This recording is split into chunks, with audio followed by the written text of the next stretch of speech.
Good evening, Commander Priest. This is Helen with Mission Control. All systems are go for tonight's mission. If everything goes according to plan, you'll be back at the space station within 8 hours. Please be safe out there, Commander. During the space flight, late night, Todd laughed in the podcraft as we engage heights. All systems go. Bird head to PlayStation. Eye on you. Come in, Squawk and Crow. The burrow owls are looking good. Look out for further commands. Wingspan. The birds are now in dreamland. How's it out there, Captain? Tell me. Eerie. Kinda tired. I could use a coffee from the deli. That's a long way. RSJ. There's no asteroids, Commander. Clear. I'll reach back in 7 hours. Now I'm about to get some winter beer. Goodbye, ducks. His eyes shut. Shut all his gears. Put himself in auto steer through the spheres. Godspeed, Commander. Turbulence, rumbling, all systems go.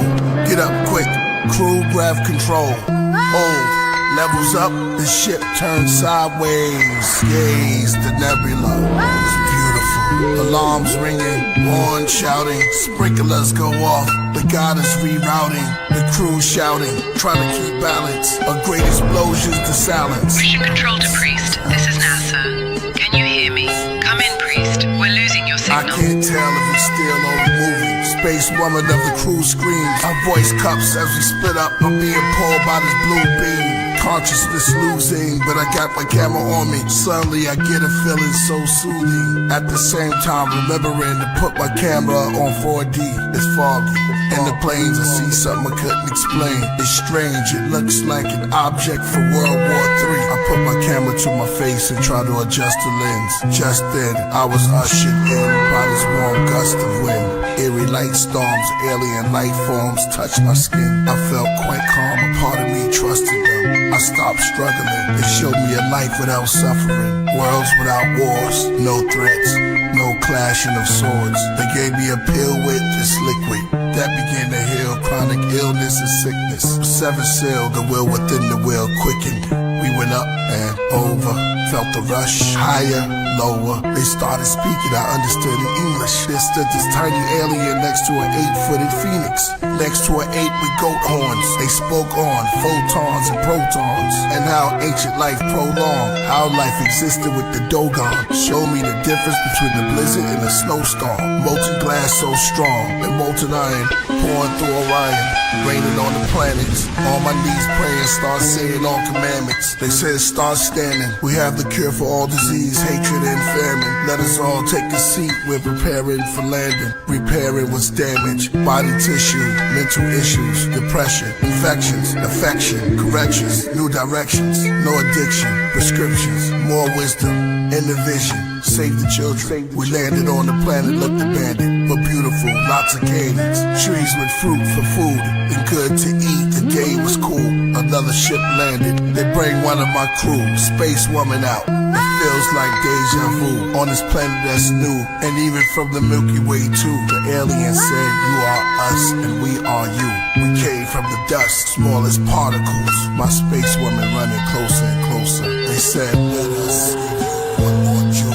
They said man is intelligence, and this particular ship is made from one of your elements. We are known as the Yahwehs, the Ancient of Days, and this ship is made from clay. We have an experiment, we want y'all to stay. We felt it's not good for you to be alone, so we brought your space woman, flesh of your flesh, bone of your bone. There's also other beings here, from distant planets. They built kingdoms here, so you're not left stranded. Follow not their ways, the Yahweh's commanded. Cause you know what happened before, it'll do damage. Now, just give names to everything. As they stood before me, they transform into balls of flames. All to be fruitful and multiply. As they got back in their ships, flew into the sky.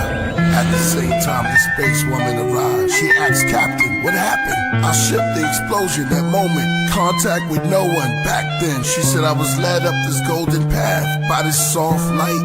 Then on a ship with a staff, winged beautiful beings. Said they was from the Nile Valley of kings and queens. The things around me got cloudy, their voices distorted. Something Elohim. It felt godly at the start. Then they named themselves after body parts. They said the galaxies was like the arteries. he was the heart. They said they were responsible for man's greatest art and the pyramids. And the ship I was in, they called man's rib. Then I passed out and we landed. Commander, wake up. Someone is approaching the ship. Wow, did you see that? We both turned back. It was a man with the mask of a cat. We both shocked. You speak English? I find it convenient. Most of us do, being from Venus. Let me ask you, did you meet the ape and the phoenix and the little genius? Did they sell you game and a meaning? Welcome to my place, it's called Eden. Y'all should feel safe. I'll be back to talk this evening. They'll be back probably beginning of the weekend. Y'all should know that. They visit frequent. I'm just an old cat, headed to my kingdom. 7,000 years passed since we saw the beings last. This not Earth, time moves fast. Planted trees, fertilize the grass. Cool of the day, check the wind cast. Then in the air, something moved like it's clay spinning fast. The Yahwehs came, they called my name, then explained that we must not exchange knowledge with the other people. We are not the same. They were already here. Y'all came from the spheres with new ideas. They made themselves clear. Carefully chosen, priest. Do not disappoint. I told them about the man that we met. Wore a hat like a cat. They asked, come again, what was that? We said that was years ago. Where at? Near that tree where the 5 rivers flow. They stepped back as the doors opened on a UFO. Any contact with this cat, you should let us know. We'll be back in 100 years to see how things go. In fact, to remember we were here, we'll leave a rainbow.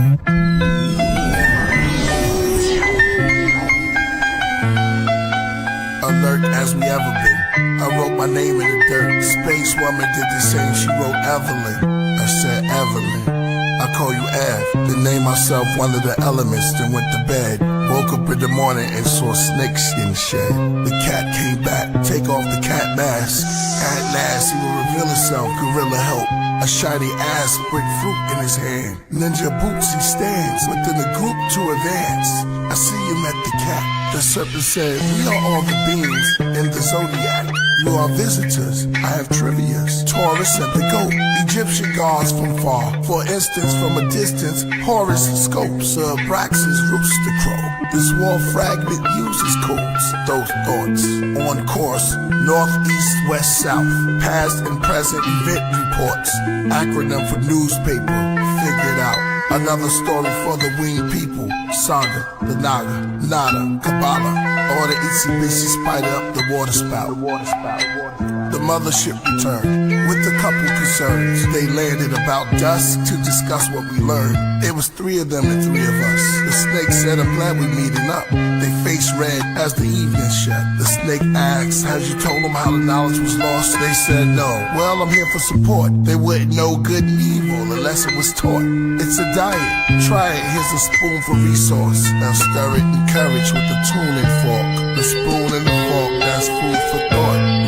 She said that was good and gave some to me. I listened to this knowledge too, how bad could it be? This food for thought, now we both can see. I'm 6 foot, she's 5'3", we tall as trees. The alien said Pa.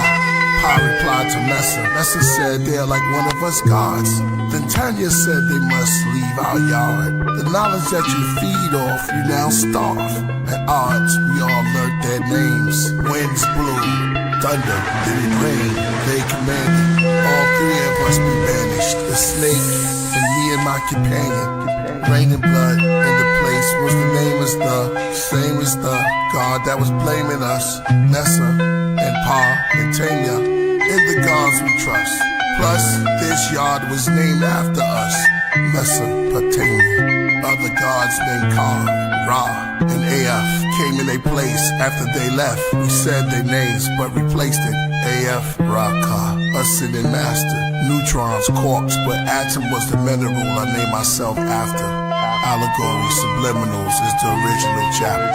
The scattered, it's the writers with in the land of kings between the Euphrates, too wavy, and the Tigris, the Woos, KP.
gods that men build. See a sphinx from the ink my pen spilled. Auric fields, links with the Torah and 4 of the seals. Then 3 more revealed.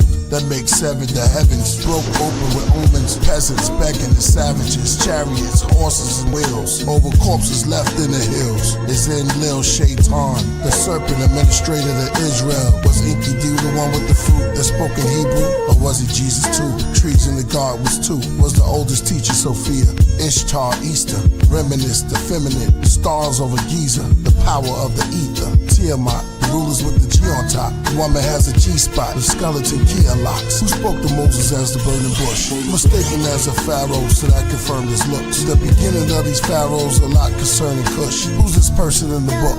His brothers was Mizraim, Canaan, and Put. Mizraim became the land of black soot, or bitterment. Became Kemet throughout millenniums. Gideons to the Bositinians, tribes and Indians from the Americans. Our true inheritance, like chief with the seraphims. Concerning Canaan, Naphtali explaining, just like the X-File in training, a death trial and arraignment. When they buried the Nazarene, after 3 days he rose and exposed himself to Mary Magdalene. Task force to cross skull and bones and blasphemy. Killah Priest, the unknown source of Brax's king. In the craft for, of course, taking the path unseen, but never lost, using my thoughts to make my math supreme. With the atom beam made of quartz, cloudy, I had it clean. They asked me, what's the meaning of Rebus? Is it a demon or secret? Romulus or Remus? Once bondage and once free with itself and bonded with kingship. The beast lurks amongst the nation's majority. USA means under Satan's authority. Morally, they try to do what to read horribly. Brainwash his queen, bring the starseed prophecy. Return of the reign of King Nabu Shuma Ishkum, descendant of Nakuru, the princess of the voodoo. Babylon's new kings rule part 2. Hieroglyphs, myth of Adapa. Sit with the scholars, scripts of Kabbalah. Sisatala gifted with powers. They said, how does he exist? It is different from ours. The beast is coming. Some at the summit submitting to Allah. Quran and bleeding palms. Some with the Bible reading Psalms. Disciples and their rivals squeezing arms. Egyptian book of the dead. The beast looking through 7 heads. Tribulation, revelation, the great dragon is red. All flesh will cook from a beach is what John said. The globe spinning wobbly. UFOs, Anunnakis. Soul for bodies. Code of Hammurabi. Sumerian tablets. Hamlet. Numerian magic. Barbarian axis. Atlantis sunk in our planet. Shiva. Bhagavad Gita. Blocks for the readers. Mosques for the seekers. Synagogues for the leaders. The cow and bull in the midst of the clouds stood a man called the Lamb, clothed with the rainbow, holding the Talmud. Mahabharata. Copper serpents and nagas. Dalai Lamas.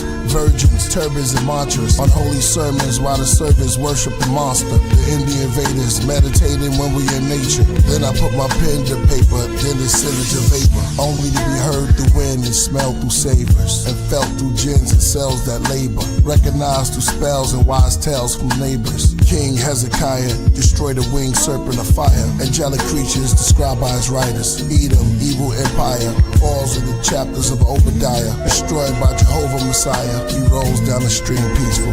He's from the winged people.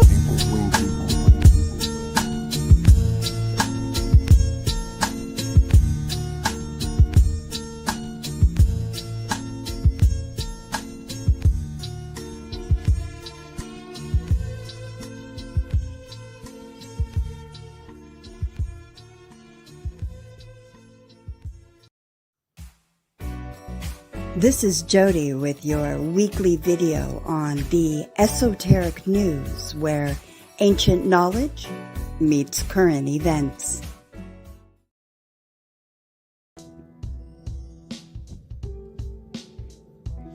Hey everyone, hello. So today we're diving into one of the oldest and most universal spiritual frameworks. We're talking about the 4 elements. Across cultures, mythologies, esoteric traditions, and mystical systems, the 4 classical elements, which are air, earth, fire, and water, are seen as the building blocks of nature, consciousness, and even the human soul. Each element has its own symbol, usually expressed through simple geometric shapes that are encoded deep with metaphysical meaning.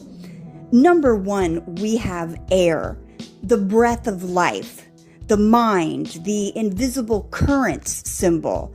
It's an upward pointing triangle with a horizontal line through it.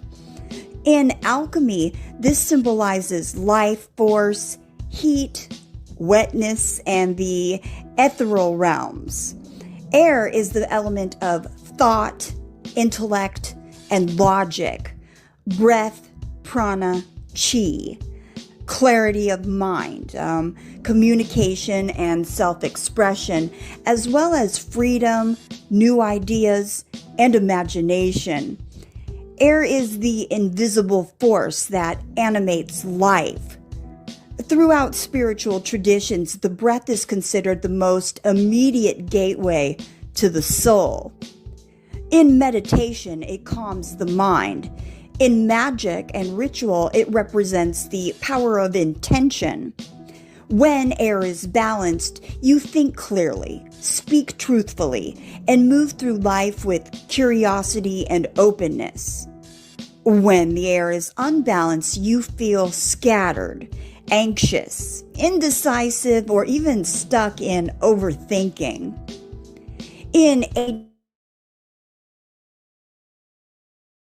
In Greek philosophy, ether was the divine breath of the gods. And in yoga, Vayu is the subtle wind energy that governs movement. Air is the reminder that your thoughts shape your reality because everything begins in the unseen. And then next is earth, which is the body, stability, and material reality.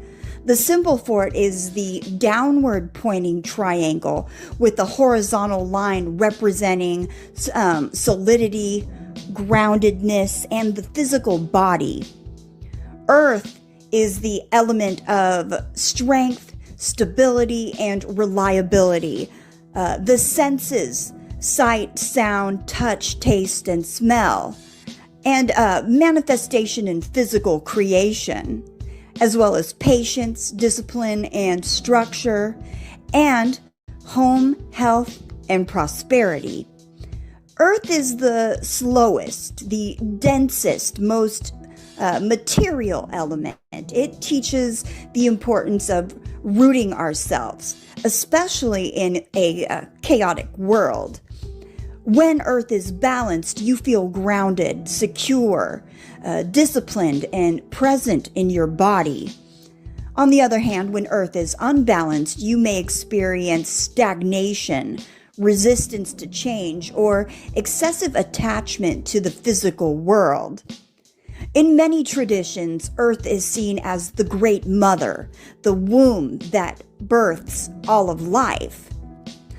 Goddesses like Gaia, Demeter, and Pachamama represent fertility, sustenance, and protection. Earth teaches us that spirituality isn't just about the sky, it's in the soil beneath our feet. And then we have fire, which is transformation, emotion, and spiritual power. The symbol for that one is the downward pointing triangle, reminiscent of rising flames. Fire is the element of emotion and passion, creativity and inspiration, transformation and purification, courage, willpower, and action, as well as the active, fiery aspects of the soul.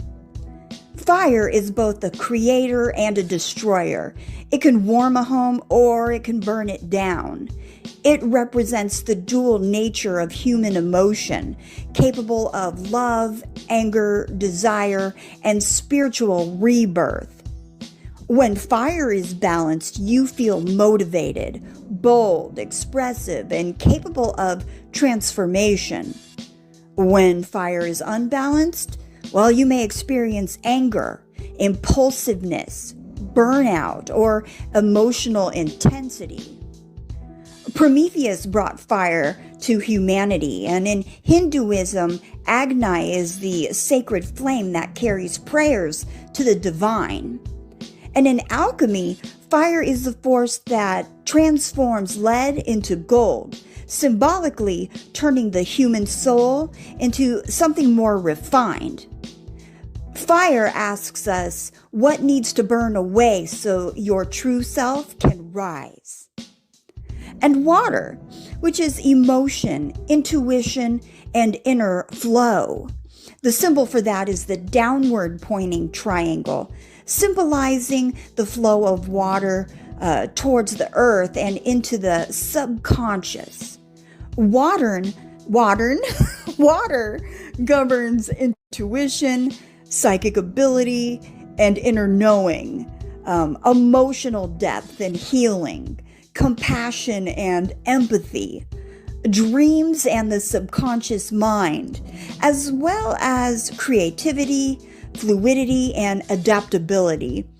Water is the emotional body. It carries memory, nurtures life, and teaches the art of surrender.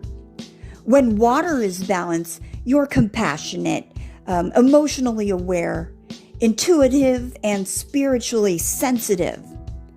When water is unbalanced, you may experience emotional overwhelm, avoidance, or lack of boundaries.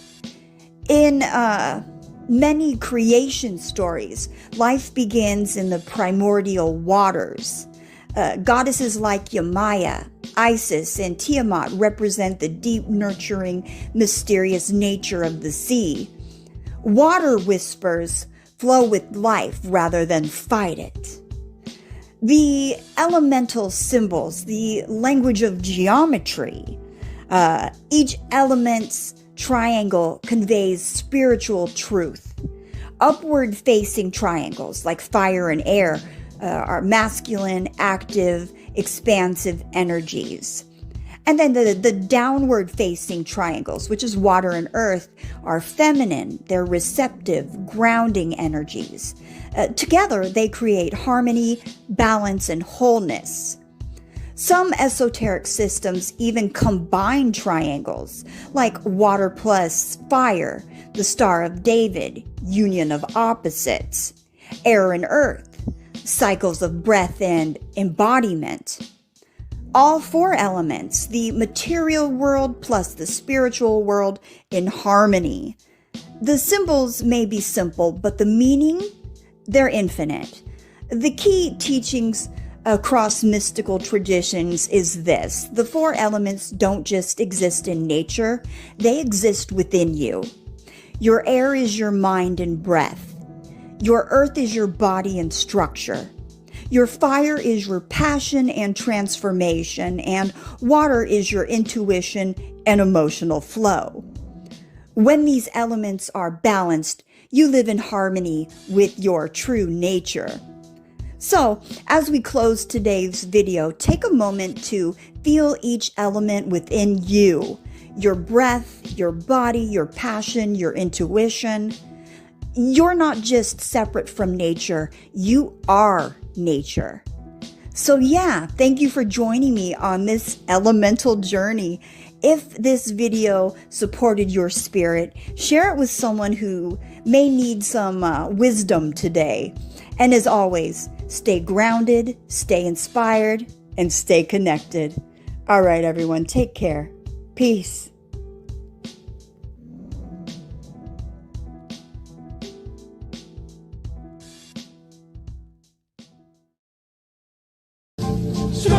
For the spirit of the living creatures were in the wheels. The wheels lifted up, the doors were still shut. They said, let us build. When the creatures went, the wheels went by them. I was in deep suspense and gliding 2 billion miles away. Clouds begin to fade, I'm in the horizon. We flying, way beyond science. Stars in alignment, Mars and Orion. Through the fog where the guards camouflage. Cameras off as we climbing. Lights are soft in this climate. I see the likes of Thoth and the Mayans. On course, caught up in the diamond. It was infused in a huge cube, crystal quartz that was shining. And when the living creatures spoke to me, the wheels spoke. And whenever the creatures turned, the wheels followed. They were really fast, the wheels slow. Like candles lit in the cosmos, like a dance with a glow. Moving camps in the road. A hand from the burning lamp hands me a scroll. The language looked ancient, It was burned in a stone. Parts were still on fire. I blew on it, but it wouldn't go out. Even waved it, tried to smother and shake it, still wouldn't go out. The stone became a scroll. The words filled my mouth, feeling awakened. Hypnagogic, darkness slipped the conscious. Hypnopompic, conflict, sleep paralysis. Reach from a calculus, speak to an alchemist. 24 seats of astrologists. Tell the priest where the balance is. Out-of-body experiences. UFO Negro. Neo Soul was Angie Stone. D'Angelo Lauren Maxwell. To listening to Jordan Maxwell. Illuminati 666. Anthony Hilda. Humanity killed us. Society's anxieties. Unfamiliar with real love. Back to the four creatures with the will above. Beelzebub, get bail his blood. Little children, call them kids to sacrifice. There are no feelings. Project builders, watch how they act tonight. Between the cherubims, just ahead was paradise. The seraphim serpent wore a turban with sapphire and agonite. Nazarites aborted the wheel and left the wheel. Counter right and up the left. Steps going clockwise. Down the light, up the ladder, and counterclockwise. Eastward to the south side. Northwards towards the orbs. Their wings stretched outward. The whales spoke at the same time. The creature's wings all combined, forming a spine. No man know the day nor the time. Then I sped up real fast, so fast I became a gas. A wind, a breath into this glass, circling and circling. Open the windows of the craft. Stardust was coming in, feathers, pressure of the draft. Flash had peace at last. From the synagogue to the mosque back to Nassau. I told my story, they erased my name. Now from society I'm blackballed.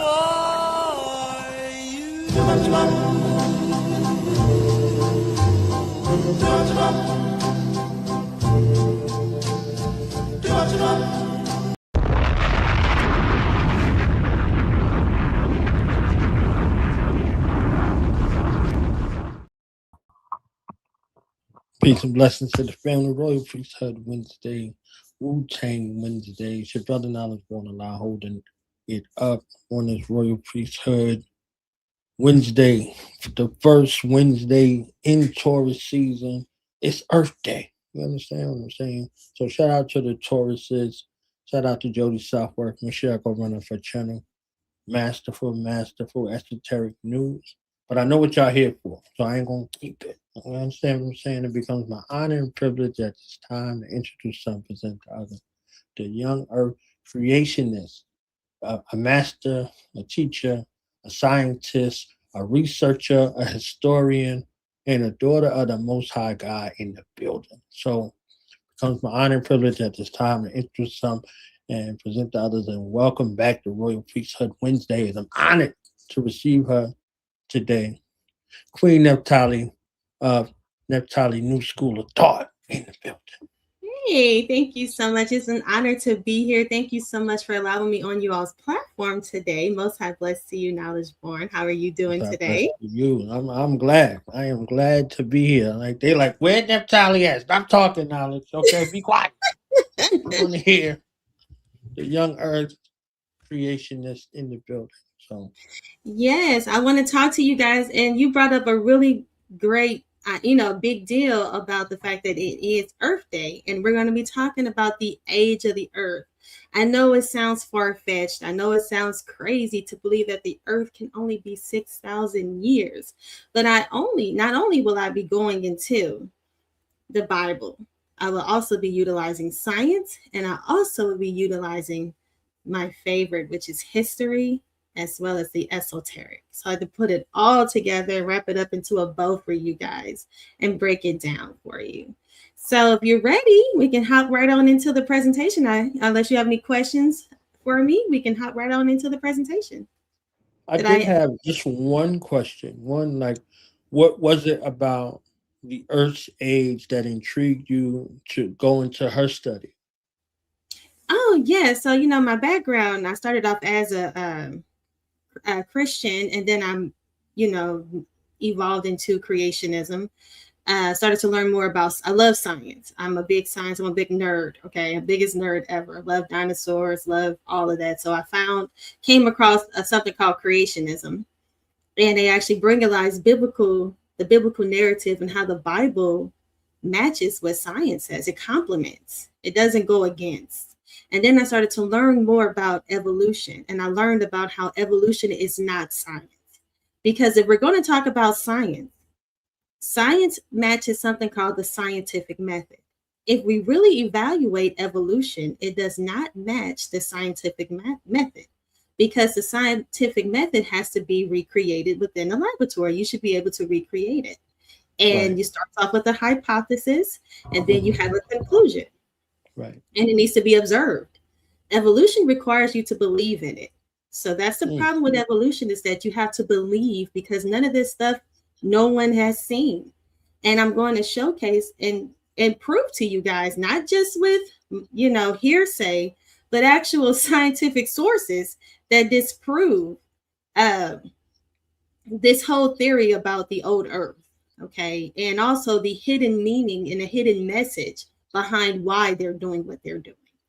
Okay. I'm excited Because for that. I'm always excited for the why. yes. I'm already like, yep. So why they do, because that's always a go-to. So why would they do this, and why would they teach us this, blah blah blah. So I'm already ready for that. Exactly. That's the main point, is why would they lie about the age of the earth? I mean, come on. That's the simplest thing. Like, what does that have to do? It has a whole lot to do with it, guys. Like, right. And like I said, I have it all wrapped up in the bow for you. Because the Bible has a narrative, and there's also something called the what I would call not pseudoscience narrative, which is not authentic science. I love observational science, or what we would call operational science, but I don't like the pseudoscience. That's when you get into something called a religion, and that's when you have to believe in it. You have to believe that the earth is millions and billions of years. And then they say, well, we have actual sources, and we'll look into the carbon dating, we'll look into the zircon crystals, we'll look into all of that, and we'll evaluate how they get that wrong. And then we'll look at how the Bible gets it right by utilizing science. And then, like I said, I love those songs. Shout out to Killah Priest. He likes to bring in the esoteric. So I'm going to bring in the esoteric with you guys tonight too. So we ready, okay? Let's go. So if you got something to share, let me know. I'll put it up on the screen. I got my notepad over here. I'm taking notes. Those of you out there that don't know who I am Naphtali. I represent a new school of thought. I am a creationist. I love science, and of course the Bible, as well as history. And I like to utilize all of them to prove the Bible. And the Bible is a scientific book, and it proves the earth better than what they call this pseudoscience. And I'm going to expose what's really behind it.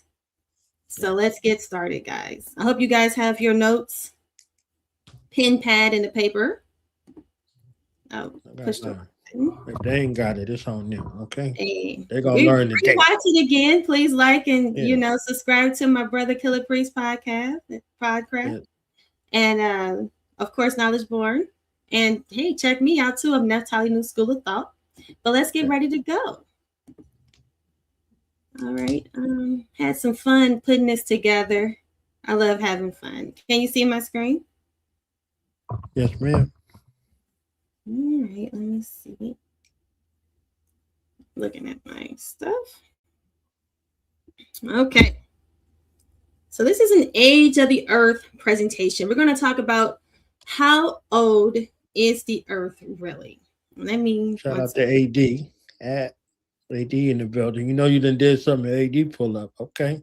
Let me turn my camera off so I can make sure I'm not. Okay. All right, let's go. All right, let's talk about the age of the earth, guys. What is the age of the earth? Everybody talks about millions and billions of years. And when you hear millions and billions of years, you guys have to think about once upon a time. That's how you have to think about it. Once upon a time, a long, long time ago, far, far land, all those different fairy tales. That's how you got to start looking at the age of the earth. But right now, I'm going to talk about the biblical narrative first. Let's get started. All right, so let's start with my favorite slogan. There's a hidden history that has been obfuscated from us. All right. I love to say that there is a hidden history that has been obfuscated from us. I'd like to give a big warm welcome to my truth seekers, my independent thinkers, and my independent researchers. Okay. The truth is a lonely path. Okay. Just because there's a lot of people believe in one thing doesn't mean that it's the truth. You don't have to go alone to get along. It's okay. What we like to look at is actual evidence, text-based support, and of course, the biblical narrative, right? So let's get started. So the biblical narrative of creation is 6,000 years. 6,000 years. This doesn't sound like a long time. Authentic science explains how the Most High did it. Okay. Let's play that again. It kind of went away. Authentic science explains how the Most High did it. So let's talk about what is creation science. What is this creation science? So I utilize encyclopedia.com. So creation science is a science-style activity dedicated to the goal of providing observational, experimental, and theoretical support for the basic tenets of young Earth epistiotic creationism. Okay, so this here. So this right here is based off a lot of scientists. Now, I didn't provide them all, but there is a lot of highly accredited scientists out here that are disproving. So whenever you guys want me to come back and talk about evolution, I can showcase all of these creation scientists who are out here, big names with a lot of letters behind their names, okay, that are debunking, working hard to debunk what these so-called scientists are out here teaching us and these lies, and they're actually utilizing the Bible to do it. Okay. Yeah, that's gonna be good for that. Yes, yes. Be good for so, that. In the beginning, God created the heavens and the earth. That is Genesis 1:1. He created the earth within 6 days. So we got day 1, which is the light. Day 2, which is the firmament. Day 3, the land and the plants. Day 4, sun, moon, and stars. Day 5, the creatures, the sea and the sky. Day 6, animals and man. And then he saw that everything that he made was very good. So in Isaiah 45:12, it says, I have made the earth and created man upon it. I, even my hands, have stretched out the heavens, and their hosts have I commanded. So right there, he's letting us know that he created the earth and everything that was upon it. Right there tells us that there was a creator. That proves that the earth just didn't spontaneously come out of nowhere like they want to teach us. Isaiah 44:24 says, thus saith the Lord, thy Redeemer, and he that formed thee from the womb. I am the Lord that maketh all things, that stretch forth the heavens alone, that spreadeth abroad the earth by myself. In Zechariah 12:1, it says, the burden of the word of the Lord for Israel said that the Lord will stretch forth the heavens and layeth the foundation of the earth and formeth the spirit of man within him. So this is the Bible explaining right there how the earth was created, and that it was created by who? The Most High. So this is just a representation of the earth and just a nice image of it. All right. So how did we get to 6,000 years? So this is how we get to 6,000 years. Now we know that the earth was created in 6 days and then he rested on the 7th. But where did we get 6,000 years? So from the beginning all the way, and this is detailed, very detailed. You got to zoom in on it. But it starts with Adam, and it provides us, the Bible is so detailed, okay? And it provides us the age of how long, each person who was, who lived. Like we have Adam, Seth, all the way down to Christ. And it all comes up to about, makes us all the way down to what we would say, it's about 2,000, 4,000 years, correct? And then now are these all the begets and the begottens? Yes. So we have Adam all the way down to Christ, which all lines up and adds up. So that's how we get to the 6,000, okay? Because right now we're in 2000, year 2000, which would be 6,000, correct? Because from because Christ we started over at year 0 with Christ, okay, which is an additional 2,000 years. So before that would be 4,000 years, okay. So that's how we get to 6,000 years. So from Adam all the way to Christ to today would be 6,000 years from the times that they lived. So right there, that's how we get it. And we have all the scriptures and we have all their ages. And this breaks it down very nice for you guys. It's a very great table for those of you that want to study it. Take some time and look at it. Okay. You created that table? No, I won't take credit for it, but I did find it. That's dope, though. It's dope. You found it. You know, I did make one, but it didn't look as good as this. I said, this one is better than mine. I'll just use this. But this one is this is pretty much what it is, though. It explains more thoroughly than what I did. So yes, please take a look at that. All right, so Genesis 8, of course, we utilize the KJV. Noah landed the ark. So I like to talk about Noah because Noah is when the earth was replenished.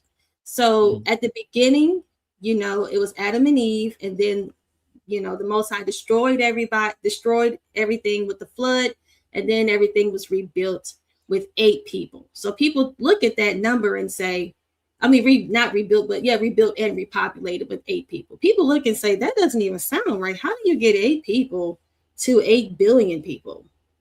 Well, that actually is mathematically possible. The question is how do you be on the earth for billions and billions and billions and billions of years, or have millions and millions and millions of years and only have 8 billion people? That's the question. That's the concern that people need to have. Okay.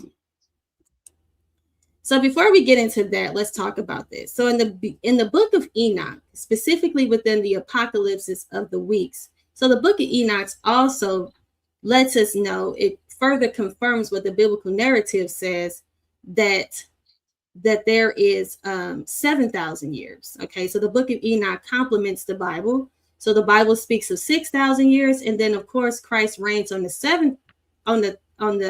4,000 years, which represents the 7th day, which would represent 7,000 years. So everything's supposed to be from 6 to 7,000 years. So the book of Enoch complements the Bible. So whoever comes out and says that it does not, here's information that proves that it actually does.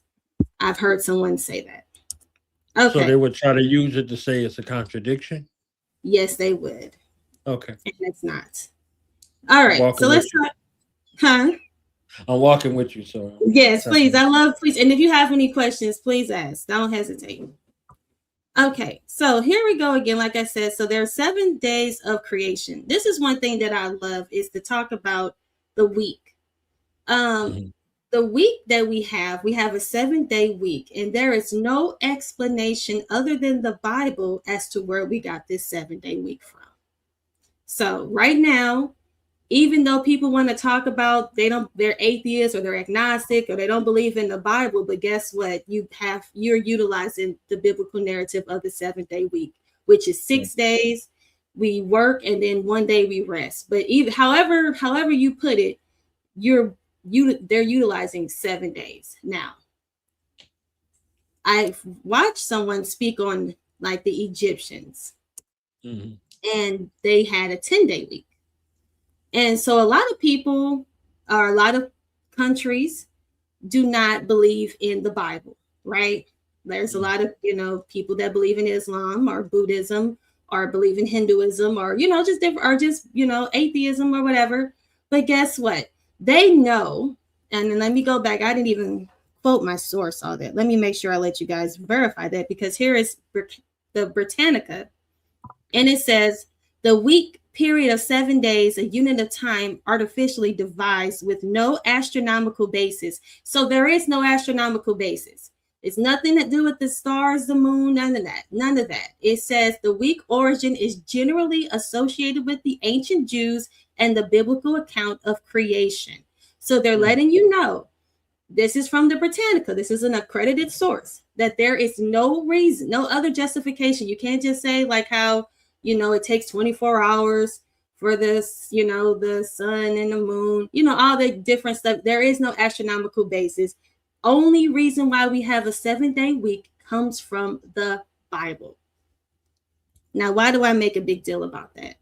Because the Egyptians had a 10-day week, and there are other countries that tried to do a 10-day week. They wanted to get rid of the 7 days. Can you believe it? It's not hard. It's not far-fetched, but because they understand, hey, if you say you don't believe in the Bible, then you shouldn't be using the 7-day week, okay? Because that comes from the Bible. You're contradicting your own religion or your own belief system when you're using the Bible. You need to use what your God told you to use then, right? If you believe, if you're an Islam, if you believe in all these other religions, then you need to stop utilizing what the Bible says, which is 7 days. So guess what? A lot of people, different cultures did. One in particular were the French. The French actually did a 10-day week. They took away the 7 days, and it was a complete disaster. Okay. It didn't work. They said, did you know the French created a 10-day week, but it was a disaster. So everybody wanted to get up here and talk all this stuff about the Egyptians and, how they didn't have it. They had a 10-day week, or, all this stuff about the 10-day week. No. I never seen that though. I never seen anything to support that 10-day week. Yes, that is true. The Egyptians did. They tried to have a 10-day week, and guess what? A lot of other countries tried to have a 10-day week. But the French, they took it upon themselves to do it in modern days. And guess what? They did it for 13 years. And they hurried up and went right back to the 7-day week because they so mad about the Bible. They so mad. They say, hey, we don't want to have nothing to do with this Bible. So people who are sitting there watching, they're like, hey, well, if you don't believe in the Bible, then use the 10-day week. And they did. And it was a disaster. They say they were exhausted. They say it was a lot of confusion. People were in despair. They only did it for 13 years. It didn't last long at all. So guys, take your time and research how it was other countries that did it. But just for time's sake, I just brought up the French. But there's many other countries out there that tried to utilize get rid of the 7-day week, and it just did not work. So like I said, the 7-day week came from the Bible. And guess what? Everybody, even though they want to get up here and tell you they don't believe in the Bible, ask them why they stop. Tell them to stop using the 7-day week. I bet you they won't stop it. They won't get rid of it, even though the Bible is the only place that you get that from. But let's keep going. So here's an astrophysicist by the name of Neil deGrasse Tyson. So right now I'm just talking about time, right? Just talking about how the Bible gave us the 7-day week. And also the Bible gave us something called BC and AD. Okay. Right. So people get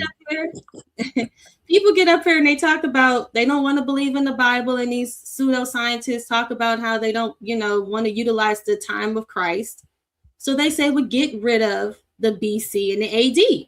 If Christ did not exist, how are you basing your whole time structure off of a person that didn't exist? Isn't it nonsense? Right. I mean, aren't we supposed to be getting in the age where we're supposed to? Exactly. Yeah. We're supposed to be more scientific. We're not supposed to be doing all this belief. Why would you base your whole time structure off of a mythical person? I mean, that just sounds laughable. So what they did was they tried to do it. And astrophysicist Neil deGrasse Tyson advocates for continuing to use BC, which is before Christ, and AD, Anno Domini, which means before Christ and after Christ, which is when he came and then he died, right? Before he came and then after his death. Now this is the thing. He said to leave it alone, but what did they do?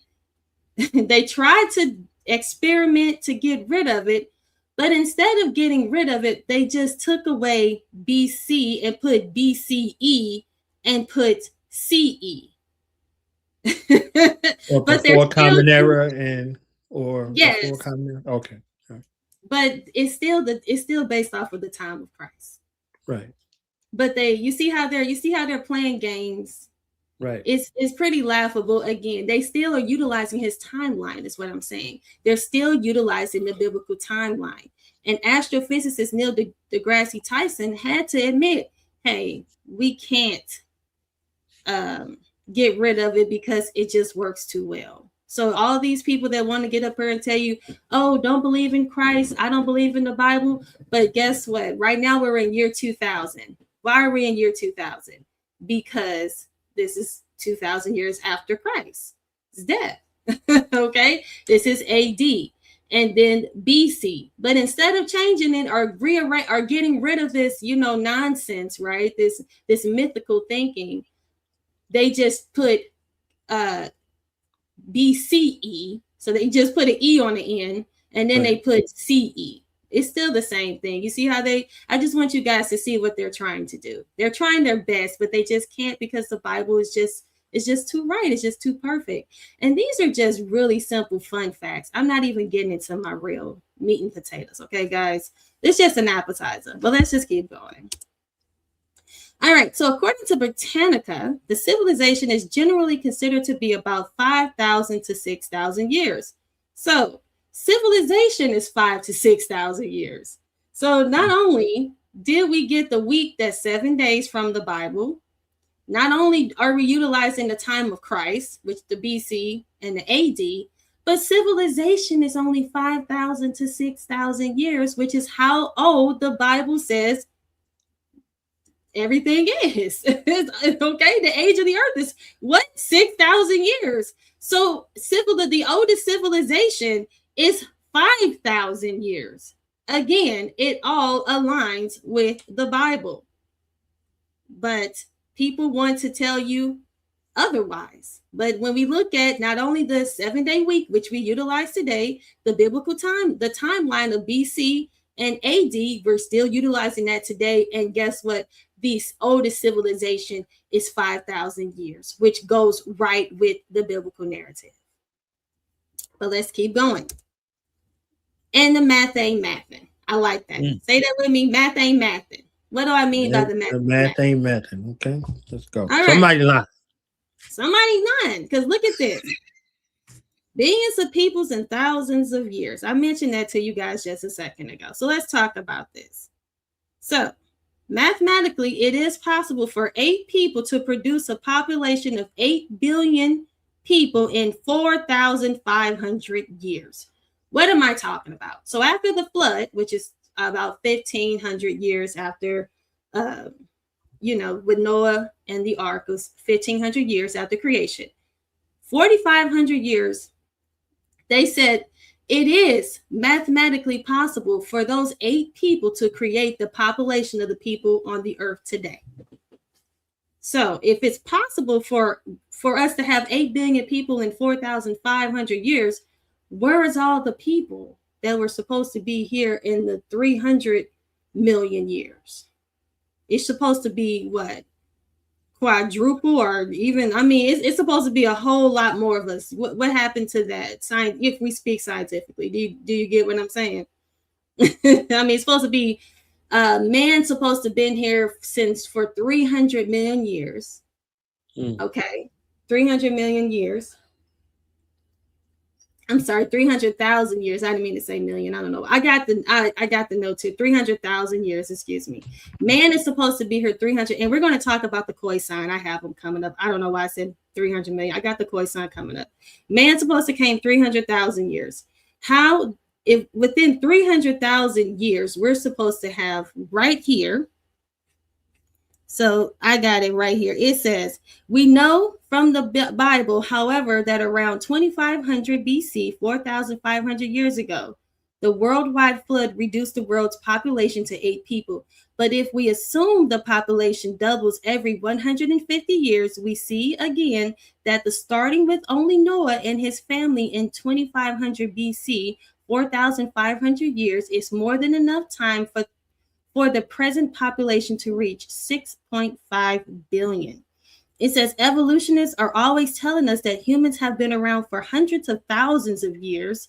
If we did assume that humans have been around for 50,000 years, and if we were to use the calculations above, there would have been 332 doublings, and the world's population would be a staggering figure, at one followed by 100 zeros. That is, I don't even know how to even say that number. But that, according to how a population is supposed to double, now this is utilizing science and mathematics, this is how many people are supposed to be on the earth. Okay? Because as the Bible says, 8 people, 4,500 years, which would be 6.5 billion. It just at 50,000 years, we're supposed to have tens of billions or trillions. I don't even know what this number is. Okay. Right. So this is what they're saying, is how many people are supposed to be on the earth today, according to the evolutionary timeline. So we don't have enough people on the earth to support the so-called pseudo-scientific narrative. Right. But we have people at. Exactly. Or where's all the bodies? Because we should be, right. Every time you dig in the dirt, you should unearth some kind of human remains. Okay. Every time you dig into the ground and you building your homes, you're looking at foundations, you should see some form of human remains. So right here, I have the notes right there for you guys to see. And like I said, that should be the number of people, not what they're saying. But again, the Bible strikes again. The Bible is right again.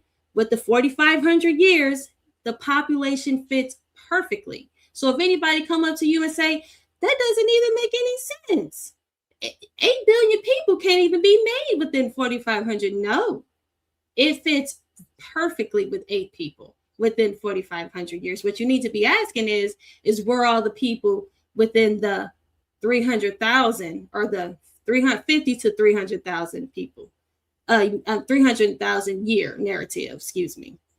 Okay, so let's get that together. Now let's keep going. Now, the oldest living organisms, right? So if the earth is supposed to be millions and billions of years old, what wouldn't there be, what is the oldest living thing in the earth? Well, right now, the oldest living tree on earth is the bristlecone pine, which is 4,800 years, which makes sense, which goes right with the narrative of the flood, because when the Most High destroyed the flood, everything regrew. Destroyed the earth with the flood, everything regrew after that. So it regrew within that 4,500 years, or right now they're saying 4,800, this tree, which fits perfectly, again, with the biblical narrative right there. So we don't have anything living older than the bristlecone pine tree. This is all notated and accredited. Okay, this is an accredited source. This is from the National Park Services. Okay, they're talking about these trees, and you can't even find where these trees are because they're afraid that people may come and cut them down. So they don't even tell you exactly where they're located. Good. But they say that they say Utah, they call it the Methuselah tree. How about that? Isn't that something? It's based off of the Bible. So that's another fun fact for you guys. Let's keep going. I hope y'all taking notes, because this is, I'm convinced. Yes. All right. Yes, let's keep going. Also, let's talk about evidence 3, the geology. Earth's decaying magnetic field. So like other planets, the Earth has a magnetic field that is decaying quite rapidly. We are now able to measure the rate at which the magnetic energy is being depleted and develop models to explain the data. It says secular scientists invented a dynamo model of the Earth's core to explain how the field could have lasted over such a long period of time. But this model fails to adequately explain the data for rapid decay and the rapid reversals that has undergone in the past. It also cannot account for the magnetic fields of other planets, such as Neptune and Mercury. However, the creationist model, based on the Genesis flood, effectively and simply explains the data in regards to the Earth's magnetic field, providing striking evidence that the Earth is only thousands of years old and not billions. So they're talking about the Earth's magnetic field, okay? Perfectly aligns with thousands of years and not billions. That's talking about the Earth's decaying magnetic field. That's another source. Let's keep going. Now, the moon is inching away from an old Earth, okay? Guys, let's talk about the moon and the Earth. Now, they said that they went to the moon. They said that we had some astronauts said that they went up to the moon. But did you guys Twice, know? right? Yeah. Yeah, Twice, just right? Yep, Yeah. twice. That's what they said, right? And they named They it did after- a drive-by? Didn't they do a drive-by? Hey, you know, there's a lot of people that said that they didn't do it. You know, I'll let other people decide what they think about it. I'm not even going to talk about that. But so let's talk about the moon inching away from an old Earth. Excuse me, my eyes are watering. All right, so look at this source here. It says the moon is inching away from an old Earth. How measurable lunar recessions argues against a multi-billion-year-old universe and indicates a recently created moon in line with the biblical account. It says every year the moon moves an inch or so farther away from Earth. Did you know that? Every year. This is scientifically proven.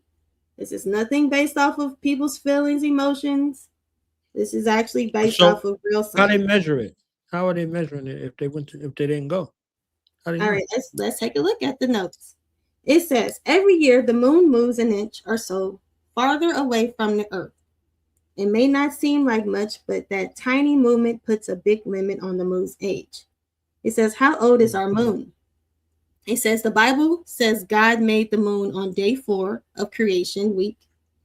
And the Bible's genealogies reveal that this happens roughly 6,000 years.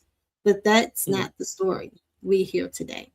Most science museums, websites, TV shows, and textbooks claims that the moon formed by natural processes about 4.5 billion years ago.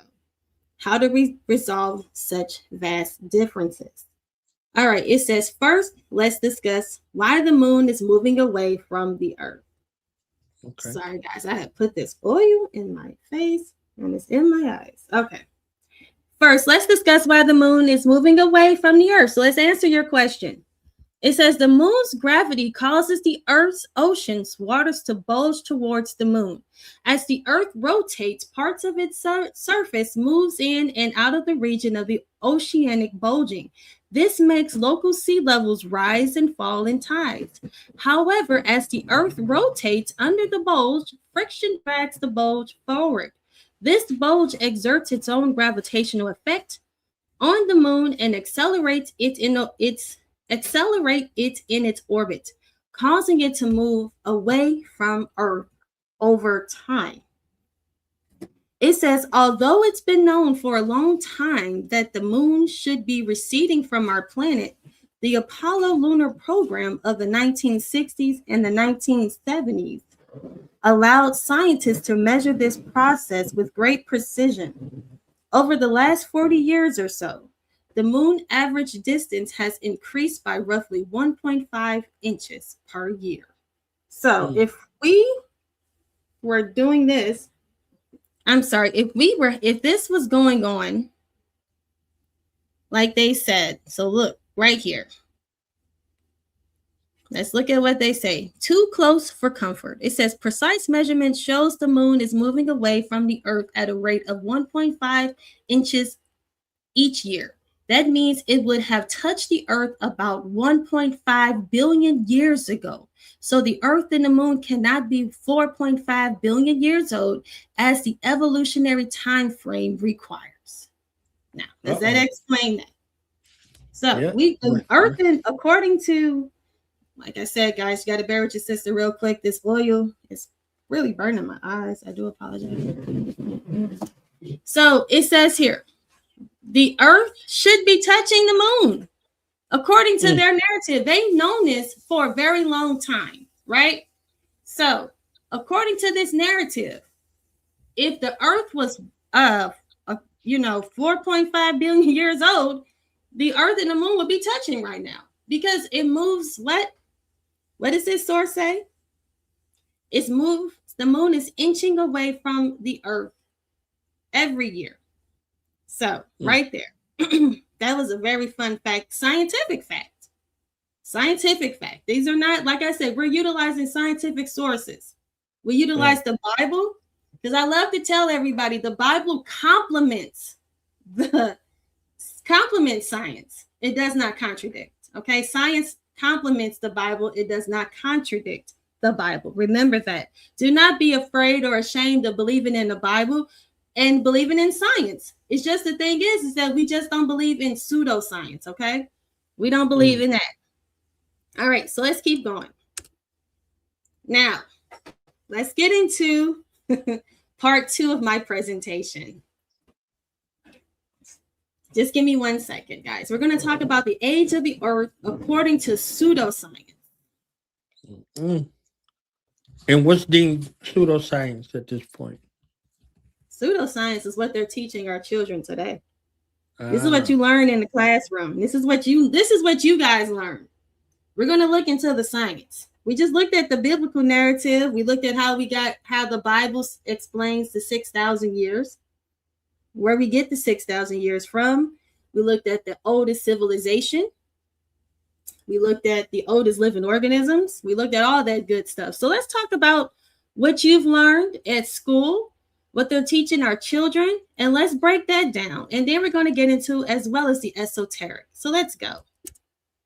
All right, so let's have some fun. Let's have some more fun. This is going to be fun. So evolution is the facade of Pan-Babylonianism. Have you ever heard of that term, Pan-Babylonianism? I heard you use it. All right. You've heard me use it. Not too many people have ever heard of the terminology of Pan-Babylonianism. That's me holding the skull. Some AI having some fun. One day I will go to Peru and actually pick up one of these skulls. I hope to in real life. But let's talk about this. Evolution is the facade of Pan-Babylonianism. One thing I noticed is a lot of people who say they believe in evolution like to make themselves feel like they're better because they don't say, I don't have a religion. I don't believe in that. I go with science. Well, I'm sorry. If you believe in evolution, then you are in a religion. And guess what? Esoterically, that religion is called Pan-Babylonianism. Yes. How did I get to that? We're going to talk about that right now. So what is Pan-Babylonianism? Let's talk about that first. I'm not talking about Pan-Africanism. I'm talking about Pan-Babylonianism. So Pan-Babylonianism is also known as Pan-Babylonianism. Yes, was an early 20th century scholarly movement primarily within German Assyriology that theorized Babylonian civilizations at the originating source for the core elements of ancient Near Eastern religions, mythology, sciences, and cultural motifs found in Hebrew, Greek, Persian, Indian, and other traditions. The theory gained prominence through the lectures of Babel and Bible delivered by Assyriologist Frederick Delitzsch in 1902 and 1903, presented before audiences including Kaiser Wilhelm II, where he demonstrated parallels between Babylonian cuneiform texts such as the Enuma Elish creation epic and the Epic of Gilgamesh flood narratives and Genesis accounts, arguing for direct Babylonian derivation of biblical motifs and sparking the Bible Street controversy. So what is this all about? Well, back in what we would consider the time of Babylon, back in, the Babylonian time, Mesopotamian period, they all believed in Babylonianism, which they all worship the same gods now. However, they want to make it seem like these are all different gods. The Egyptians, the Assyrians, the Sumerians, all of them are all the same gods. The only difference is that they just gave them different names. because they spoke in different religions, different tongues, but they're all of the same God. So regardless if you call Isis, Ishtar, you call her Shira, Ashtoreth, however, whatever name the Greeks want to call her, the Romans, the Egyptians, all the way down to the Sumerians, or what we would call the Babylonians, they all are worshiping the same gods. They just utilize different titles and different names. And they all worship them the same exact way because they're all the same gods. And what we see here is the Enuma Elish. Now, unbeknownst to a lot of us, including myself, I was very surprised at this, is that evolution is Pan-Babylonianism, as well as the Catholic Church. Catholic Church still worships Babylonianism. What they would consider to be called pagan worship is Babylonianism. And evolution. Are these German scientists that? Yes, Assyriologists. Yes, so when you look at an Assyriologist, they specialize in within the Assyrians. So the Assyrian, one of those guys was a German emperor, Kaiser Wilhelm. Yes. So the Assyriologists, they all study. They're studying the Assyrians, which they all worship Babylonian gods, as well as your with the people over there in Elam, all of them, the Persians, Indians, all of them all worship the same deities, and they all reach back to Babylonian, which all goes back to the Enuma Elish, or what we would call is Iridu-Genesis. And I'm about to get into that right now. Iridu-Genesis. So there's two biblical narratives. Not biblical narratives, two creation narratives. Excuse me for misspeaking. There's two creation narratives.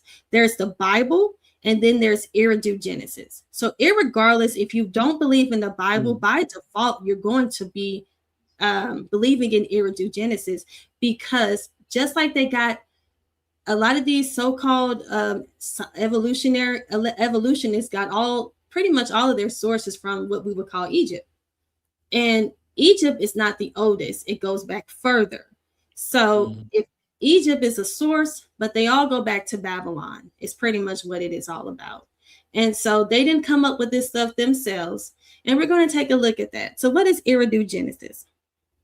So in Iridu-Genesis, it says it's a Mesopotamian religious literature, ancient Sumerian epic primarily concerned with the creation of the world, the building of cities, and the flood according to the epic. After the universe was created out of the primeval sea, and the gods were born.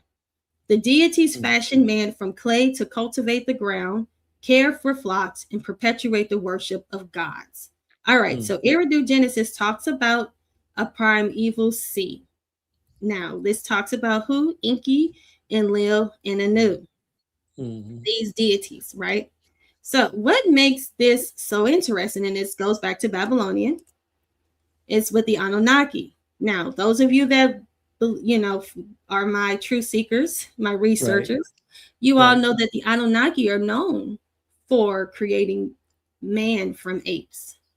This whole apes evolving into human beings originated from Iridu-Genesis. It came from Iridu-Genesis. It came from the belief in the Anunnaki. So that's when I get into my esoteric. This is where we're at the esoteric. So only thing that Darwin did was he just took away the gods, but he didn't take away how they created and what was created by them. He just took them away and he hid them. But it's still the same narrative, right? That's why it's called Pan-Babylonianism. This didn't come out of the thin air. He just said, they said a primeval sea. This is older now, by thousands of years. Iridu-Genesis speaks of a primeval sea, but what does evolution speak on? A primordial soup, which is pretty much the same thing. And then it says that man came from apes. Where did that narrative come from? It came from Iridu-Genesis. Okay, so by default, we are believing in this. If you take on the evolutionary narrative, then you're believing in Pan-Babylonianism. Now, this is the other thing. I love this because they want to make it seem like people were so primitive, like they had no knowledge. But when you look here, this is in this cuneiform tablet, Sumerian clay tablet. And when you look here, they actually have the planets around the sun, and they're all aligned correctly. How would they have the knowledge to even know to do that if they're supposed to be so primitive back 5,000 years ago, correct? Right. I mean, can you see that? We have Enki sitting down. And they want everybody to believe that these people back in the day were so primitive. And we're going to talk about that too. They want you to think they're so primitive. Let's keep going. Here we go. This is Pan-Babylonianism. We got the Mesopotamia, we got India, and we got Egypt on this next slide. And what is this up here? This is Pleiades. Pleiades. If you heard of Pleiades, how did they have knowledge of Pleiades like this? And those of you that are not familiar with Pleiades, it's also known as the Seven Sisters and other names by different cultures. Okay. Wouldn't they say because there wasn't so much noise pollution, they could see the constellations a lot clearer than we can? Yes, that is a possibility. That is true. But the thing is how do they all know to worship them? And, like you said, they all knew about this in the night sky, and it was, right. It said it's obvious cluster to the naked eye, but they all wanted to worship them, this constellation. And like you see, we see it in Mesopotamia, we see it in India, and we also see it in Egypt. But as we saw in that previous slide, we see the planets circulating around the sun. How would they know to align it that way, as well as worship Pleiades? I mean, look at the wasn't most of their vocation agriculture? I'm sorry? Wasn't most of their vocations, most of the work that they did, like farming, agriculture? Yes, they had farming, but they also were the ones that invented astronomy, astrology. They're all accredited. They would have to, right? They're the ones that are accredited with inventing astronomy. When you look at the Chaldeans, they're the ones who are known for that, as well as the Sumerians and the Babylonians. It's all Babylonian. They all are under the umbrella of Babylonian. But like you said, when you look at the Chaldeans, you look at the Assyrians, all of them are worshiping. And they all have knowledge of, astrology as well as astronomy. So, and they have to be connected to a waterway, right? Just thinking about civilization and sustainability, you would have to be in tune with a way to work the land, to irrigate the land, and give the land proper adequate, essence to sunlight and to waterway. So that's right. The fight comes from the waterway. This is like history 101 type of situation. So your civilization comes into being. It reaches an apex, and on its way down, the next civilization comes to destroy it, and then it wipes away any remnants that it can of the previous civilization, and the cycle of it continues, right? So I'm like, okay, that would make sense. They're like, so where are these things, or where are these things? It's like, all right, show me your great grandmama. You understand what I'm saying? Like stop playing. Don't go that far, because there's a battle. There's a battle for the waterways. Isn't there still a battle being fought right now about a waterway, about a strait that affects the global economy? Hey, aren't these things still happening? So I'm just looking at it from that perspective, to remain sound in regards to what's being presented. Of course. And then when you look at, one of the oldest with the Minoans, they were destroyed by a volcanic eruption. So a lot of, these, like for instance, it wasn't the largest massive volcano, but it was one of the largest volcano eruptions in history, destroyed the Minoans. So the Minoans were there in Kaftor, or where we would consider to be Greece. but their civilization is all destroyed because of a volcanic eruption. So a lot of these civilizations were destroyed by what we would call acts of God, and that's why they're no longer with us. But when they dig deep and they look at them, they will see that they had a lot of knowledge, and we're going to talk about some in just a second that were underground. So let's just keep going. Okay. Now, look at this image here. What does this look like to you? Looking like ET over here. ET phone home. This is an actual tablet. Now, this is the deity Anu down there, right? We know that Anu. Now, the cars that we drive, a lot of you guys may have a Mazda. Anu Mazda, that's his name. The Japanese called him Anu Mazda within the deity in Zoroastrianism.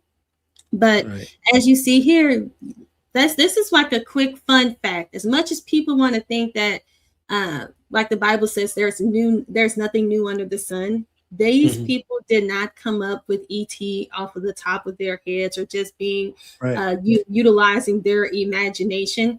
These are called idols. And what I just want to showcase is that how, extraterrestrial beings, or what we would call not necessarily UFOs, but interdimensional beings, came down and provided knowledge to man, right?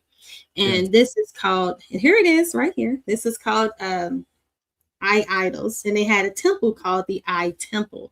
So you guys can look into that. So here's an image of ET. And look at these idols, right? Now, when we read this, and this is just us going into this is just us having a little fun. It says a glimpse into the past. It says, in the heart of ancient Syria, long before written history, there stood a city called Tel Barak. This was no ordinary city. It was one of the oldest urban cities in the world, a place where civilization flourished and mysterious traditions were born. Among the ruins of Tel Barak lies something truly remarkable, a temple filled with thousands of small, eerie statues, all staring back at us with wide, unblinking eyes. This is the Eye Temple, a place that may hold the earliest origins of the protection eye belief, also known by some as the evil eye, a powerful symbol that spread across the Middle East, Turkey, and beyond. Now, the discovery of this Eye Temple was in 1937. It says archaeologist Max Mallowan and his team uncovered an unusual structure while excavating Tel Barak. Inside, they found thousands of small figurines carved from alabaster, each featuring one or more pair of huge staring eyes. Now, it says Mallowan named this site the Eye Temple, as these strange idols seem to have been left there as offerings. But what did they represent? They say historians believe these idols symbolize deities or spirits that watched over the people of Tel Barak, offering protection from unseen forces. Some researchers suggest these certain idols represent entire temples or gods, such as who? Asherah, the mother goddess, and El, the father god. So right there, these, when they telling you ET and all that kind of stuff, this all goes back to who? El. And who is El? Goes back to Babylonianism, Pan-Babylonianism. So as much as they want to make like, and this is what I'm trying to tell you guys. As much as they want to make like this stuff doesn't exist, all that's in the past, they're still utilizing it. The only difference is that people don't know what they're seeing. It's all hidden. You watch ET back in the 80s, and guess what? They're telling you that this is representing some form of God or image of a extraterrestrial, but it's all about spiritual worship of these deities such as El and Asherah. Okay, so and nobody's going to tell you that. That's all hidden knowledge. But we're not, we're not simple. We're doing the research and we see it. We see the connection. It's there for all of us to see. But that's just a little fun fact. Now, let's get into the science for real. Those were just some good fun facts, but let's get into the science. So right here, I have Dr. James Tour. And he's doing a whole huge campaign. Says, has science explained the origin of life? Now, who is James Tour? James Tour is a renowned chemist and nanotechnologist at Rice University. So he is an Ivy League. Okay, he is big time. And he is a chemist. And he's a doctor. Okay, like I said. And he's out here telling everybody that all this stuff that they're teaching us is not true. And that is, he's not saying that they don't understand. He's not saying that we need more information. We need more time. He's just flat out letting everybody know all this stuff is a scam and that it's a lie. And he's letting us know that it tells you he has pioneered research in molecular electronics, including development of molecular motors and nanocars. Let me zoom that in for you, which are single molecule vehicles with rotating parts. He does graphene research, molecular machines in medicine, and nano kids. So this is a big time person here. This is a doctor this is at the elite, okay, at the echelon, okay. And what is he saying? He's even telling us that science is scamming us. Now, a lot of these doctors and professors, he's also, like I said, he's a professor at Rice University, okay. They wait till they retire, usually, to come out and say these things because they're afraid that they're not going to get tenured. He's not afraid. He's not ashamed. He's still a professor, and he's out here teaching that, hey, we need to stop teaching our youth and our people this information, because what they're trying to tell us that Earth just blew up. I mean, that the universe exploded like this big bang. And no, he's saying it's way too complex for that, because he is a chemist and he's out here they're actually trying to put this stuff together themselves, and they don't even know how to even begin. So if they can't do it, then how can it just spontaneously combust all together and create something out of what they say, it rained down, created a puddle, and then lightning struck it, and then all of a sudden, voila, human being. No, it's not scientifically possible. And he's out here teaching that. So he has a whole YouTube channel. And like I said, he is a renowned chemist at Rice. He's a Christian also, right? He's a creationist. Yes, he is a creationist. So I get a lot of my knowledge and information from him. Okay. He was a Messianic Jew who converted to Christianity. Mm-hmm. Okay. He woke up. Well, trying right.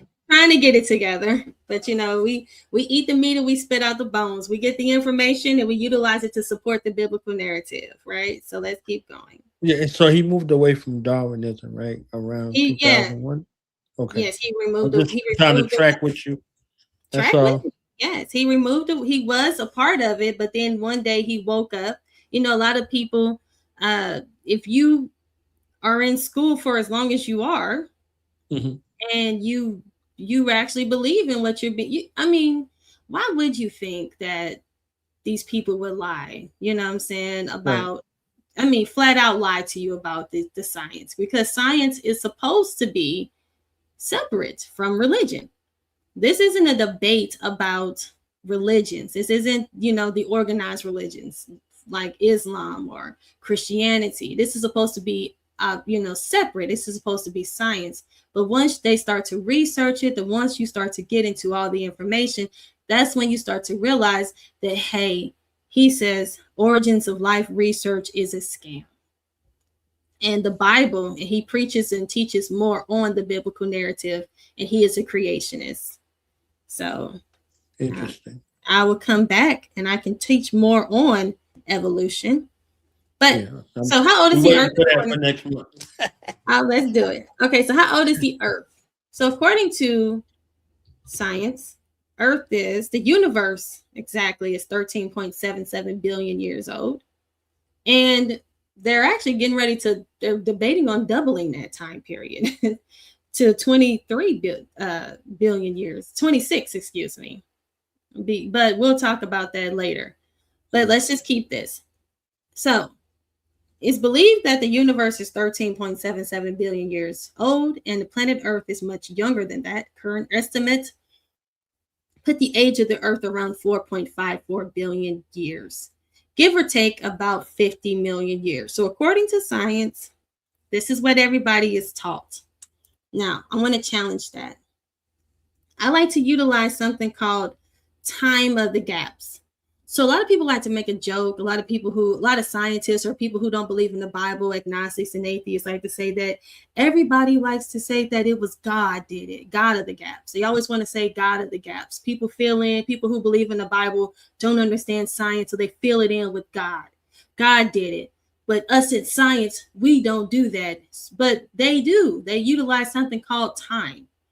They don't have an explanation for something, Oh, it just took billions and millions of years to do it, So like I said, so there's something called time of the gaps, explaining a lack of mechanism with an excess of years. So explaining the lack of mechanism with an excess of years. So that's the thing, it's called time of the gap. So they don't have an explanation. So they don't have an explanation of why or how something happened. They just say it took years. It took millions of years. How did the Egyptians build the pyramids? Well, it took thousands and thousands of years with their stone tools. How can somebody with stone tools create such designs, intricate designs? Well, they just took thousands of years to do it. They do that all the time. How can a fish turn into a man? Millions and millions of years, so that's what we talk about. And remember, I talked about the primeval sea that Eridu Genesis spoke of. Well, there's something called the primordial soup, which is, they say it's simple sugars, fatty acids, lipids, amino acids, and nucleotides were in this soup. Well, how did all that get in there? From just some rocks and rain. Okay. It says the primordial soup theory suggests that 3.8 billion to 3.5 billion years ago, life began in a pond or an ocean as a result of a combination of chemicals from the atmosphere, and some form of energy to make an amino acid, the building blocks of proteins, which would then evolve into the first species on Earth. That's when you start to get into something called religion and belief. They tell you there's some kind of energy. What is this energy? This is what people are sitting up here. They'll tell you that this is real science. They don't know what they're talking about. What is this energy? And are they calling it dark energy or dark matter? What do they call it? They call it lightning. They say lightning is the energy. They said and if you think about it, it's like Thor or somebody just lightning, Thor with his hammer, just bam, and then it just came alive. That's what it sounds like. It sounds like a bunch of nonsense. If somebody thinks it's nonsense, if Thor sent a lightning strike, if that sounds like pseudo or nonsense to you, well, then this should be right on the same level as that. You have to evaluate what you call science. Okay, you have to really evaluate it. But millions of billions of years, okay? That's what they say. They say a primordial soup, simple chemical, to fully formed complex living cells. And like I said, when I do come back, I'll talk more about evolution. I can speak more on how that actually, they claim it's developed and how it doesn't work. But this is why they need millions and billions of years, because they need time. You need time, because without time, it doesn't make sense how something so simple right here, this at the top by itself, formed, and then it just came. Which one seems more like a religion to you? I mean, to believe. Which one sounds more like a fairy tale? How does this sound more scientific, that energy came, right, 3.8, 3.5 billion years ago, life began in a pond, and then an energy force came, and then boom, it formed into the first species on Earth. That sounds like a whole lot of belief. That is not science. You cannot recreate. And that chemist right there I showed you at the beginning, just a second ago, James Tour, he's a chemist, and they're trying to recreate this pond. They're trying to recreate this in the laboratory, and they're not getting it. That's why he had to come out, and he was being honest. And, shout out to him, because we're losing some of our scientists right now. They're coming missing. I don't know if you guys have come across that, but a lot of our scientists are coming out and they're becoming missing because they're trying to tell the truth. But he came out and he was like, hey, we're still at point A. How, if we're still here at point A and they have, remember, they have these amino acids, they have all this stuff, and they're still not able to create life, or what they would consider to be a cell, right? They're not able to get here. So how could utilizing all this in a suit by itself just create life? It's not possible. And that's why he says a scam. I hope I'm making sense. I'm being clear. Is that making sense?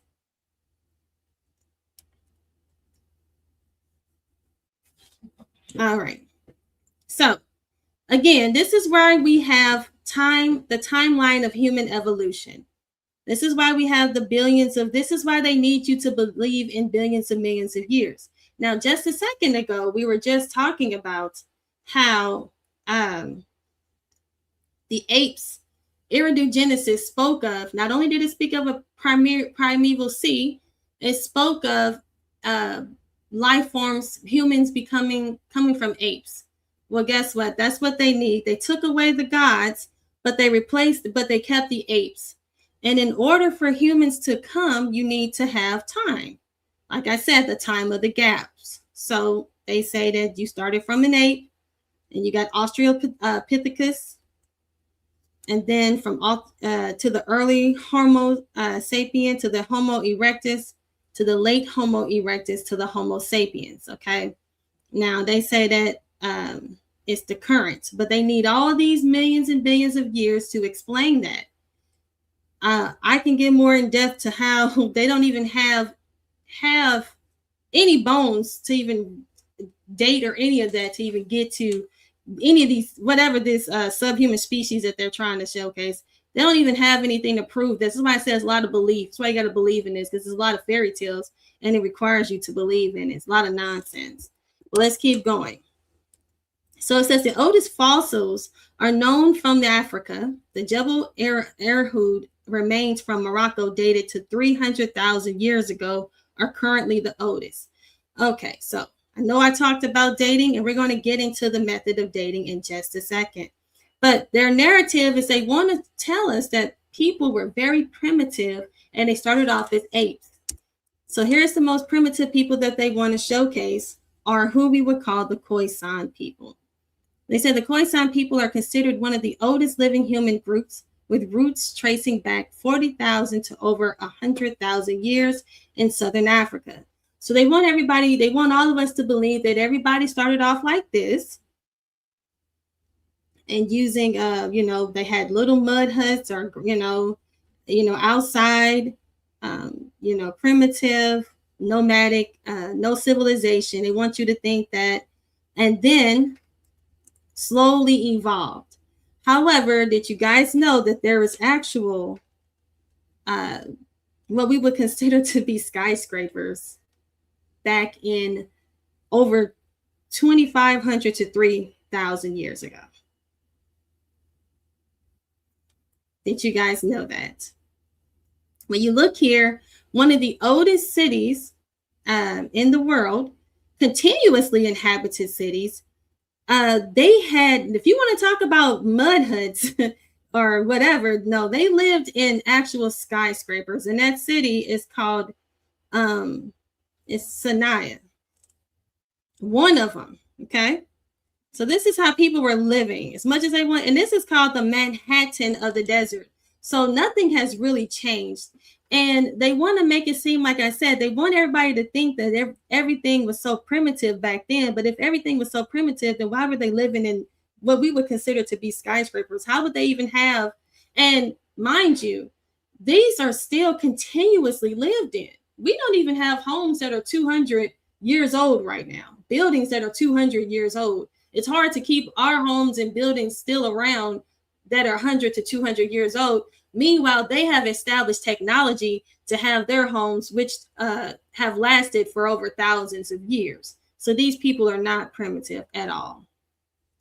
As much as they want to make it seem like, history and archaeology does not support what they're teaching us, right?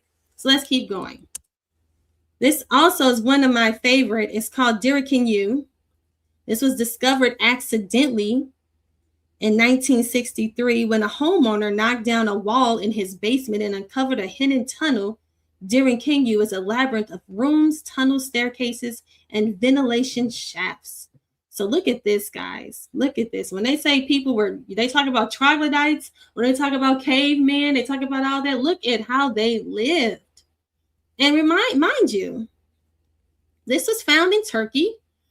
And they said that it's a historical underground city located in Cappadocia region of Turkey. It is renowned for its vastness and complexity, with multiple levels extending deep underground, capable of housing up to 20,000 people, along with their livestock and supplies. So these people, look at this image here of the underground city. Look at that. They had stairs. That's California?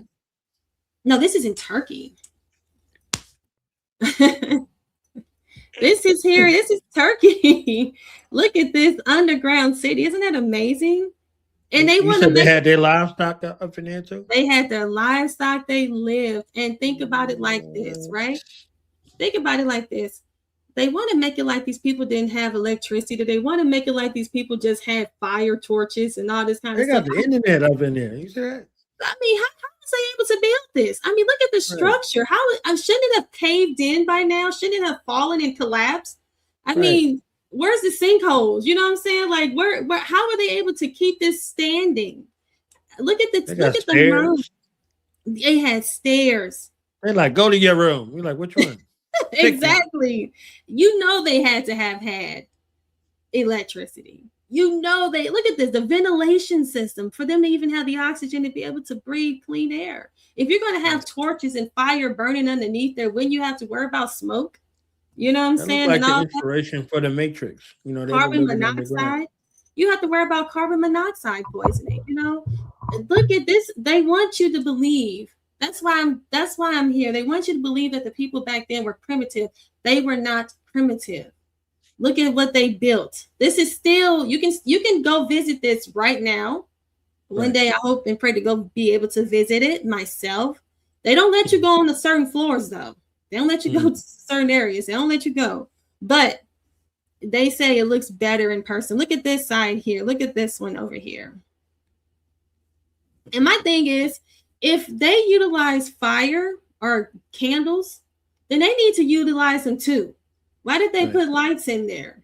Because they know it does. I mean, why did they light it up like that? Because they know that if they put a candle in there, it's not going to work. You know what I'm saying? This whole logic that they want, this theory that they want to use that these people didn't have electricity. Well, then do it the way that they did it. Light it up the way that they lit it up. It should work, right? But why are they using the electricity? They got actual lamps. But this is it right here. This is a real image of Dibunking. And this is the way it looks here. How were they able to dig all the way down to the water? Right. To the water table. How were they able to do that? How were they able to know to do that? It says, key features. It says Dibunking extends up to 85 meters with 18 levels connected. It could accommodate a large population for extended periods, providing shelter resources during times of conflict or raid. So these are like underground bunkers. The city incorporated features like large rolling stone doors and narrow corridors. Dibunking included living quarters, stables, storage rooms for food and water, oil presses, and even chapels, showcasing a self-sustaining community. The city had an intricate ventilation system, including shafts that also served in ensuring a supply of fresh air and water. Fresh air and water. Now, that's why I said, was the past really primitive? This is an underground bunker that these people had built. And this is what they want you to think who built it. These people right here. This is what they want you to think people look, They want you to think of the past. They want you to think these people right here. They got plates in their mouth too. Oh, hey, even better with the plates in their mouth. Out there, with they wooden bows and in their noses, and bones in their noses and just out there just in horns. You know what I'm saying? We got homelessness right now. You know what I'm saying? I don't know if you guys noticed. We got people living outside right now. It's sad to see, but just because you see people living outside doesn't mean that that's how everybody lives. We got people living in mansions, right? Living off islands, and then you got people living in outside in tents who can't even build a mud hut. They don't even possess the capabilities to even build a mud hut. They live outside underneath highway overpasses. They live in it was a man living in a park. He just lived underneath the tree. People was bringing him blankets and stuff, and they kicked him out the park, and now he's on the sidewalk. But there's a lot of people, don't even possess the technology, the knowledge to even live like these people. But just because there are people who lived outside doesn't mean, and there's people right now in Amazon and in different parts of Africa and all parts of the world who live outside, even including in the United States. Doesn't mean that everybody lived like that. That just means that that's the way they lived. There's other people still lived in mansions. They all possess technology, like I just showed you. Now this is the date that they gave us. They told us this city was 2,500 years old, but it's probably older than that. Okay, and they had these structures probably 3,000 years ago. These big old huge skyscrapers, okay, because they possess the capabilities to build that. And when we go back even further, they also had the capabilities to build underground bunkers, okay? So, something was popping off. Like, for instance, if they were at war, there was a, torrential rain, weather, they had built the structure underground to be able to survive. Think about the mindset and the technology that it took to build. You know what I'm saying? It just really showcases to you how smart people were and creative. Now let's get into debunking also with science this whole narrative of this 2 millions and millions of years, right? So let's talk about soft tissue found in dinosaur bones. I love dinosaurs. Yes. One thing everybody talks about is dinosaurs. The dinosaurs, they were millions and hundreds of million years old. Well, they're starting to, excavate and find these dinosaur bones. But guess what? They're finding soft tissue still alive within the dinosaur bones. How is it possible for these dinosaurs? If it's hundreds of millions of years old, shouldn't that have died a long time ago? Am I correct? Right? They're supposed to have dried up, right? Come on. So it says discovery. Scientists find preserved blood vessels in world's largest T-Rex from 66 million years ago. This one says scientists just found blood vessels inside a T-Rex, found out how that's even possible. It says researchers have recently discovered blood vessels within a T-Rex. How? Let's talk about dinosaurs. When we think about dinosaurs, we automatically think of millions and millions of years old, but dinosaurs are nothing but what the Bible would consider to be, or what historians are, what people would say back in the day, they would call it a dragon. Okay. When people hear the terminology dragon, they think of fairy tales. But before the word dinosaur existed, the word dinosaur is a relatively new word. It's a new word. It was invented back, if you look at it, the etymology of the word dinosaur comes back to about 1800s, which means terrible lizard. You guys can do some research on that. So terrible lizard. Okay. Before they were called dinosaur, and it was actually derived from the term dinosaur derived from Greek for terrible lizard or fearfully great lizard, was coined in 1842 by English paleontologist Sir Richard Owen. Now, Sir Richard Owen. So before they were called dinosaurs, they were called dragons. All over the world, everybody were talking about these so-called dinosaurs. They all knew of these great, terrible lizards. They called them what? Dragons.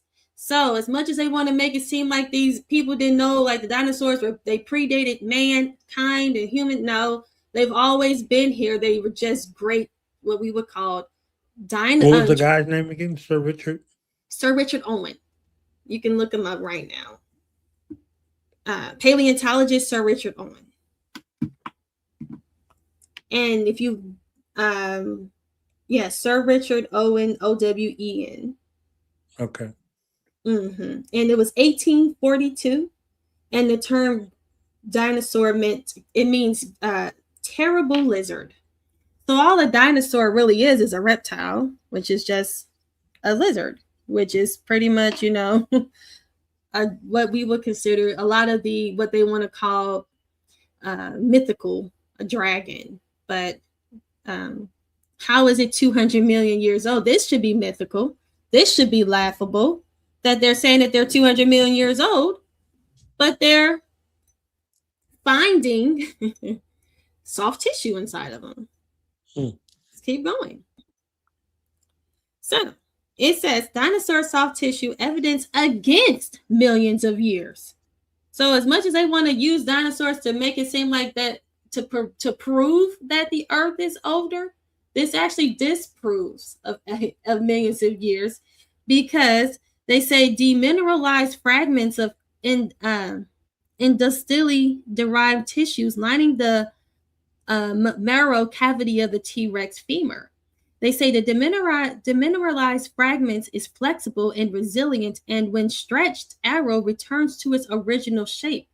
Demineralized bone in A, after air drying, the overall structural and functional characteristics remain after dehydration, and regions of demineralized bone show fibrous characters and arrows.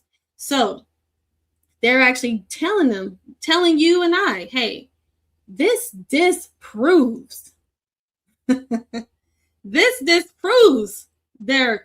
millions and billions of years. This actually proves what I've been saying, what other people have been saying, what the Bible has been saying. Dinosaurs are not that old, okay? They're not that old. And mankind did live with dinosaurs. They just called them dragons. Before the word dinosaur even came, like we said, Sir Richard Owen came up with that terminology back in 1842. So that wasn't even that long ago. So before Sir Richard Owen came in and changed the name, they were called dragons all over the world. Just making up stuff. Yeah, they were China particularly. They called them dragons. Right here in the Americas, and we all know up there in Europe, they talk about, Dungeons and Dragons, all of that stuff. They were talking about dinosaurs. People look at the word dragon and think it's laughable and think of fairy tales, but think about it. The word dinosaur just came into existence, guys, not even 200 years ago. Okay, it's a relatively new term. Before people were calling them dinosaurs, they were calling them dragons. And how did they have knowledge of these dragons? Because they lived with them. Now, what happens? What was your thoughts on the? Oh, go ahead. I don't want you to miss your thought. No, I was just going to say what happened to them is a lot of them were destroyed in the flood. Okay, in Noah's flood, a lot of them were. If you wonder, like, well, what happened to them? A lot of them were destroyed in the flood. Okay, but that's what happened to a lot of them. They were destroyed in the flood. Now, where were you going to ask me? I was going to ask, was he an evolutionist, and then how did he kind of be different from a Darwinist, so to speak? Because I know he has some differing thoughts in regards to evolution. To Sir Richard Owen? Yeah. Was he an evolutionist? Yeah. Let me see.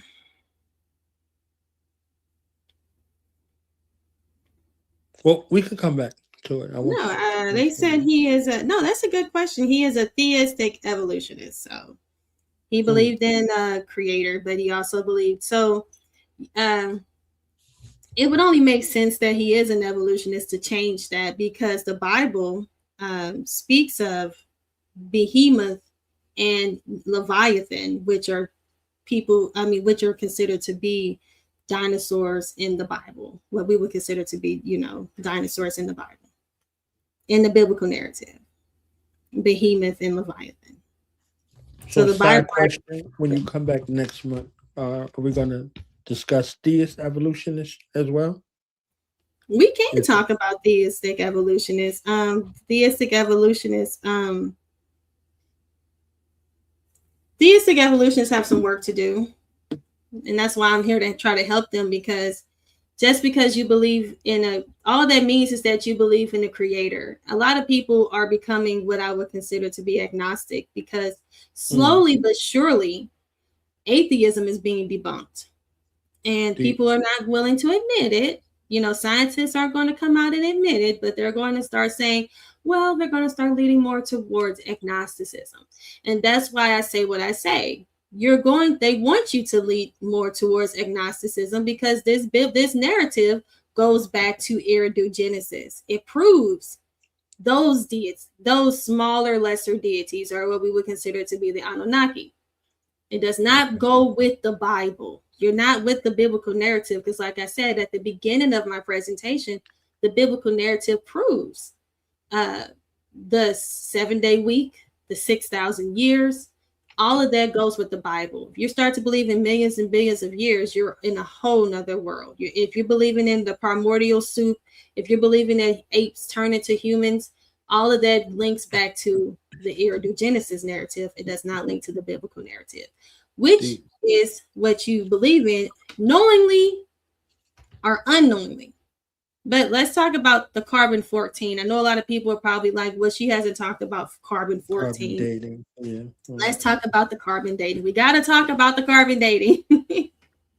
So, soft tissue discovery. So again, let's talk about the 200 million years old. So the carbon-14 problem. It says scientists have actually tested some of these dinosaur bones for carbon-14, and carbon-14 decays so quickly that it should be completely gone.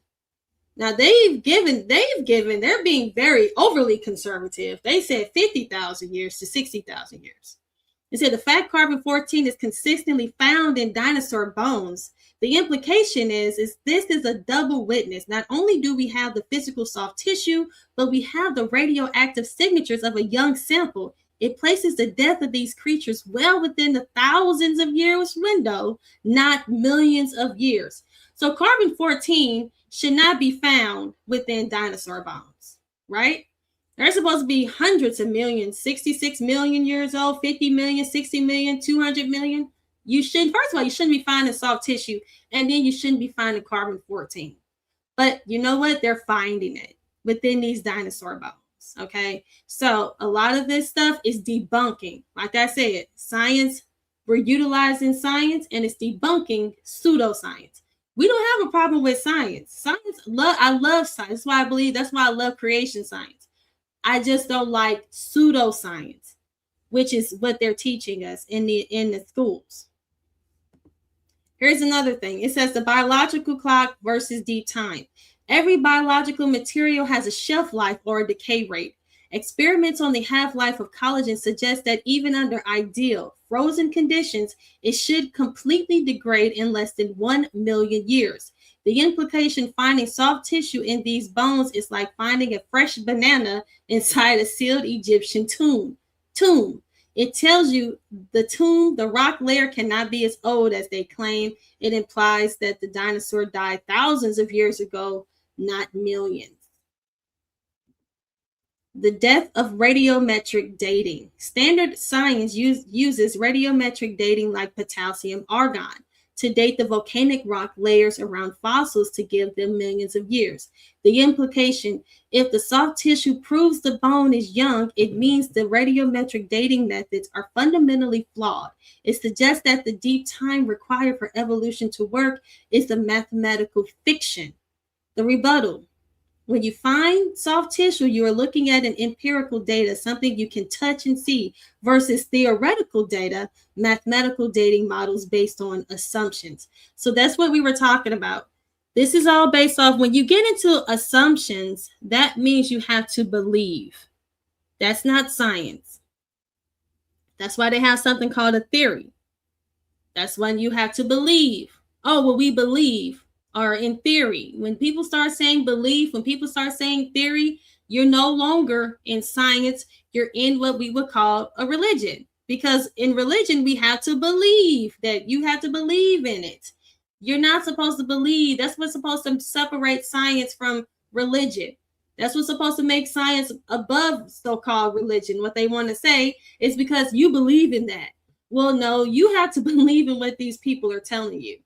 Because radiometric dating is actually hurting your point, because they're finding carbon dating within these bones, and then they're also finding soft tissue within the bones as well. All of it's debunking your whole claim of dinosaurs being 66 million years old or older. Now, evidence of the global flood. For soft tissue to be preserved at all, the animal had to be buried rapidly and deeply in mineral-rich sediment to seal it off from oxygen and bacteria. The implication, this perfectly matches the biblical account of the Great Flood. Massive, rapid burial of billions of organisms in waterborne sediment is exactly what would be required to hermetically seal these bones and preserve the squishy bits the Most High designed. Guys, see that? So, in order for these bones to be preserved at all, the animal had to be buried rapidly and deeply in mineral-rich sediment to seal it. So this actually proves more of the biblical narrative, that it was a massive great flood, buried billions of organisms in the waterborne sediment, is exactly what would be required to hermetically seal these bones and preserve the squishy bits the Most High design. So, it says creation science proponents argue that because carbon-14 has a short shelf half-life of 5,730 years. How long does carbon-14 have a half-life of? 5,730 years. Any organic material like coal, oil, or fossils older than approximately 100,000 years should be completely devoid of detectable carbon-14. So if really they're trying to be very conservative, it should just be 5,000 years old. If it has a half-life of 5,000 years old, it shouldn't be found in anything that's over 5,000, that what they would consider to be over 5,000 years old. It should be lesser than 100,000. But for their claim, they're saying, hey, all these organisms are found with carbon-14. They shouldn't even be 100,000 years old. It says, because mainstream geology dates coal deposits to tens or hundreds of millions of years old, creation scientists argue that finding measurable carbon-14 within them is a significant anomaly that supports a young Earth flood-based model. Now, a lot of people, and I know some people out there are saying contamination. It could be contaminated. It could be contaminated with carbon-14. It says, while mainstream scientists often attribute carbon-14 in ancient samples to contamination, creation researchers such as those in the RAPE project argue that their test shows carbon-14 is consistently found within them. So they are so, a lot of these creationists are so conservative that they will even give, plus or minus, ratio of carbon-14 contamination. They still would give it like a, even with them saying, even though they know it's not contaminated, they still would give them some time added to it. And they still say it doesn't make sense to find this carbon-14. Okay, everything is not contaminated with carbon-14. What it is that it's just not that old.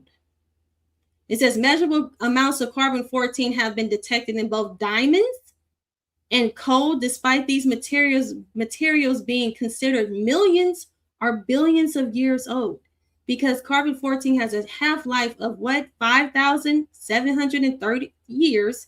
Its presence is a subject of debate between young Earth creationists who argue it suggests a young Earth and conventional scientists who often attribute it to contamination or background noise in testing equipment. So their only defense is that it's contaminated. That's their only defense. Why is there soft tissue found in the dinosaur bones? Well, apparently soft tissue can last millions of billions of years.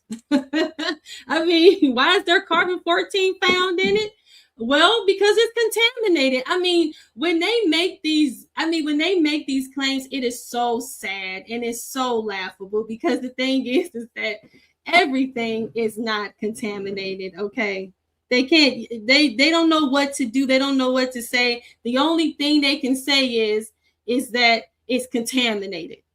The half-life of carbon-14 is 5,730 years. This is the time it takes for the half of the radioactive atoms in a sample to decay into stable nitrogen-14.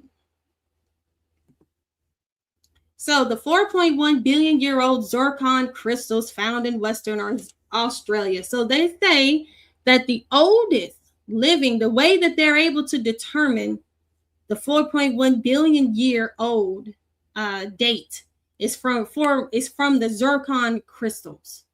This is where you get this date from, right? The zircon crystals. They say they contain graphite inclusions enriched with carbon-12. The specific isotope signature suggests a potential biological origin, implying that life could have existed on Earth 300 million years earlier than previously thought, or at least the organic chemistry was present. Key findings about the carbon in zircons: location and age. The zircons are dated to approximately 4.1 billion years old, placing them in the Hadean Eon, only 500 million years after Earth's formation. So the findings: researchers identify specks of graphite trapped inside the zircons. So biological signature: the graphite shows a high concentration of what? Carbon-12 relative to carbon-13, a ratio often indicative of photosynthesis or other biological process protection. The carbon is trapped inside the durable zircon crystals, protecting it from contamination from billions of years. So, while not the definitive proof of life, this discovery details this PNAS article and discussed in the Chemical and Engineering News article suggests a much earlier start or to potential life. So what did this whole thing prove? So what they're pretty much telling you is, yes, zircon crystals are 4.1 billion years old, even though it has carbon within it. The only difference is that it just got trapped inside. Isn't that laughable? It got trapped inside when it was forming. That's why you find it. That's not science. There shouldn't be any carbon in it at all, because remember, for it to be as old, carbon only has a half-life of how long? 5,730 years. So they're being very biased, and they're being what we would call pseudo, and they're lying. They don't want to tell you the truth. They want you to believe in fairy tales and lies. Their only proof, they say, yes, the zircon crystals. Now, remember, in radiocarbon-metric dating, it's not supposed to be there after what? A half-life, or what, 10,000, 12,000 years. Let's even give them 12,000. Let's give them 15,000. It's not supposed to be there. How did you get to 4.1 billion years and it's still there? What they're going to tell you is, oh, it must have gotten trapped. Oh, so that's what your excuse is that the carbon got trapped and then it got preserved. And then it just stayed alive, even though it's supposed to died off a long, long time ago, according to science. So, guys, I hope you guys enjoyed that. That concludes my presentation. If you guys have any questions or anything, please let me know. But that's all I got for you all tonight.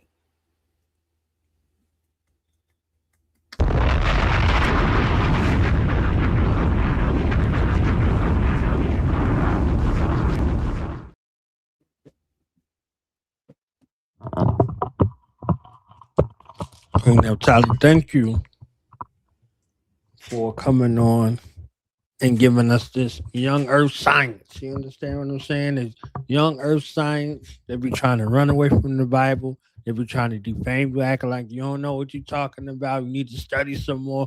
You need to read some more books. You need to do some more research. They don't know you at all, okay?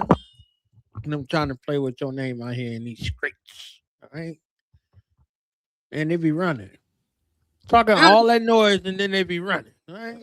Hey, yes, that's what I'm saying. My thing is that I don't have time to talk. I bring the sources. I went into the science. I went into the history. We went all around, guys. We talked about a lot of stuff today. We talked about what the Bible provided, how the Bible stands strong, and I also talked about with you guys tonight how science failed. The biggest thing that they have is the zircon crystals, and they still find the carbon within it. Carbon has a half-life of 5,000 years.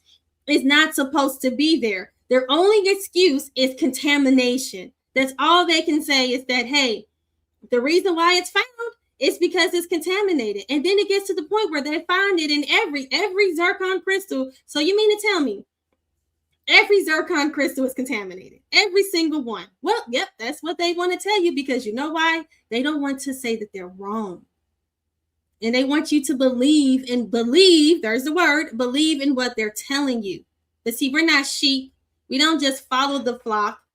We're independent thinkers. We're independent researchers, and we utilize real science and logic and reasoning. And what the science and logic and reasoning is telling us is that, hey, if it says that there's carbon within it and it's not supposed to exist, then it's not as old as you're saying it is. Point blank, period. We went to the oldest source.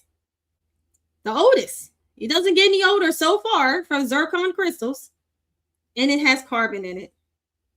It's not supposed to, if it has carbon in it, it scientifically should not be as old as they want you to believe.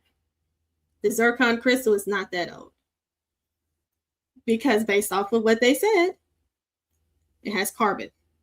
Carbon only has a half-life of 5,000, which goes with what? The 6,000 year narrative. Perfectly. It matches the biblical narrative better than it matches the pseudo-scientific narrative. That's what I'm talking about.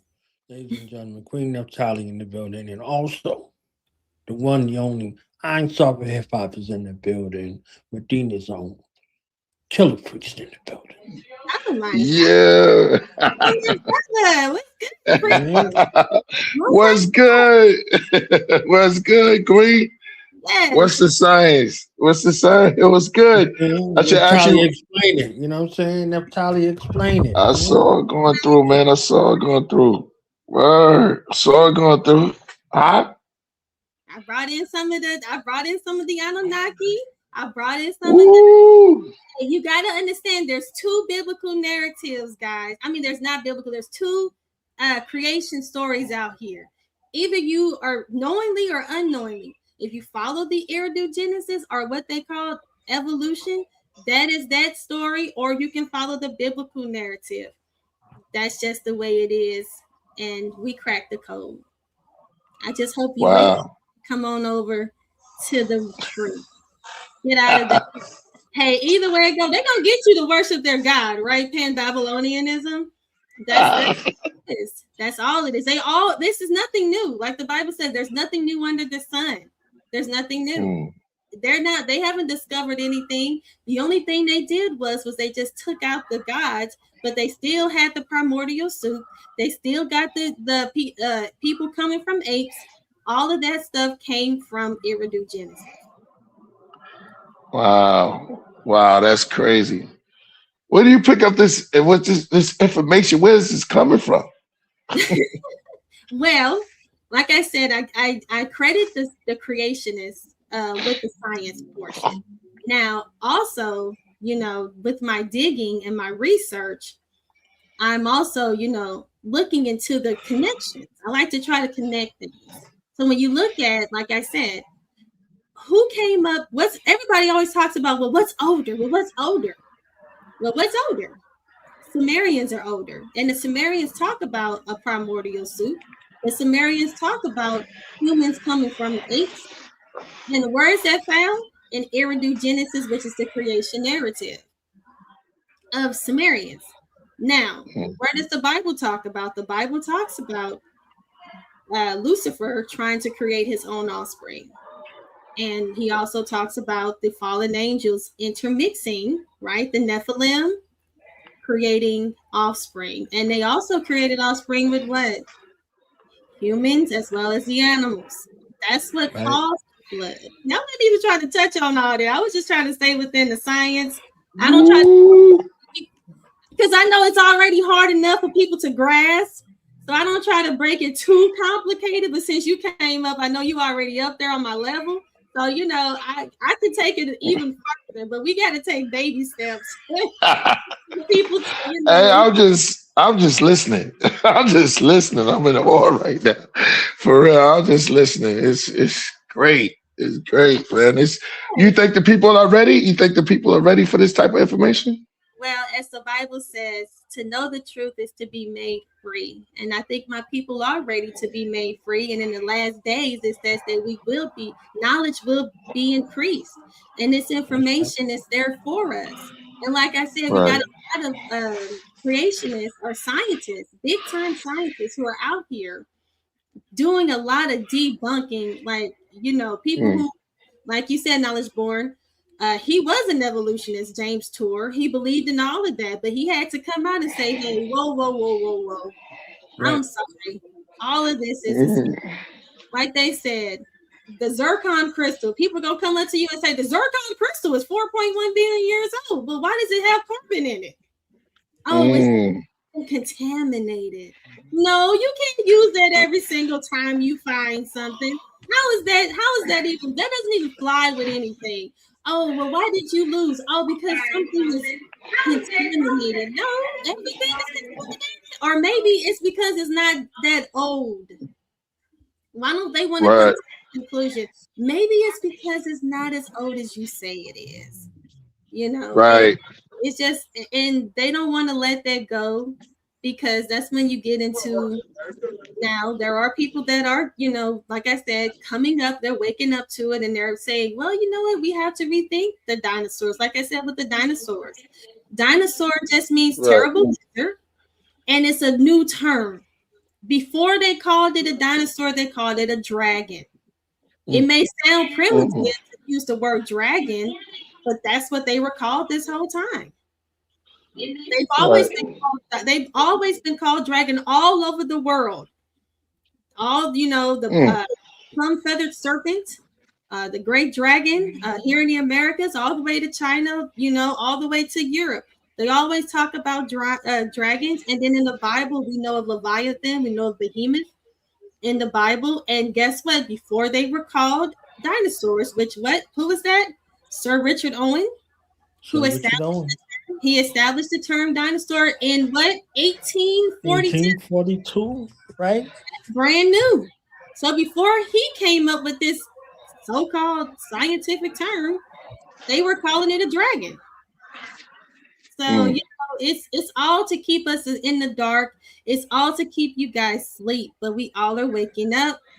6,000 years, like I said, you're using AD, you're using BC. Right now, you're using the 7-day week. The oldest civilization is 5,000 years.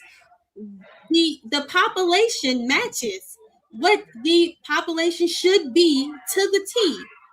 From 8 people 4,500 years ago, we have the exact population that the Bible says we're supposed to have. 5,000-year-old organism, the tree, the Methuselah tree. We have all of it, like I said, just check. The 7-day week only comes from the Bible. They tried the 10-day week. It was a huge epic fail. Huge fail. Why nobody's doing what the Egyptians do? Because it failed. They did try. They did. You need to wake up. You need to get the Egyptians did the 10-day week. Yeah, they did it too. France did it. They did it for 13 years. And what's France doing right now? 7 days. They tried to take away the AD and the BC. They said, you know what, we're going to go ahead and just keep it. Even though this man, they say Christ is a mythical or he's not even real, but for some reason they want to keep his timeline, but he's not real. You know why they don't want to get rid of it? Because it's a fact. It just hurts them too much, guys. There's too much evidence to support it. It's just time to just come on over, wake up, come on over to the Bible, guys. It's okay. It's like it's fun over here. It's fun over here. It's fun. Well, when do you ever draw? Is there a line? Do you ever draw the line and say, "I'm going too far"? Where do you draw the line and say, "This is too far"? Is there a line? What do you mean by too far? Like you're going like way beyond. What I mean is like you talk about the Nephilims and what they're doing to us now. Do we all have to deal with this at some point? Or is there a line where you say, no, priest, it goes further than what I'm speaking on now? It goes further. You know, I try to take it slowly down the rabbit hole. You know what I'm saying? You know, it's so deep, you know, but like I said, my truth seekers who are ready, you got to be ready to take it because sometimes the truth hurts, but it's also, it's kind of scary. And it's also like, you want to just like, you know, like be like an ostrich and keep your head, you know, in the sand. Right. You don't hear no evil. You don't want to see no evil, speak no evil. You don't want to see like, I just want things to stay in there. I don't feel like hearing all that. I don't want to deal with all that, you know, but. So you just erase the line. This the line you cross, I erase the line and push you back. Yeah, that's dope. Listening. But people come to me and they say, you know what? I'm with you, Neff. At first I didn't understand. At first I wasn't with you. At first I was like, what? You know, because it's like, why would they lie to us deliberately? Why would they do this? You know, is there really a secret society? Is there really this group of people that are trying to keep us in the dark? Like, that's pretty creepy to hear something like that. People don't really want to believe that people would go to the lengths to keep you in the dark as they do. But remember, there's principalities that are ruling over us, and they want to keep you in the dark. And you know, even if I do sound, if I do sound nut or if I sound crazy, you can't. Not really. But you can't debunk me because I use science. Right. But you saw the movie Dark City. I don't want to cut your wisdom. But did you see the movie Dark City? I don't know what that is. What's Dark City?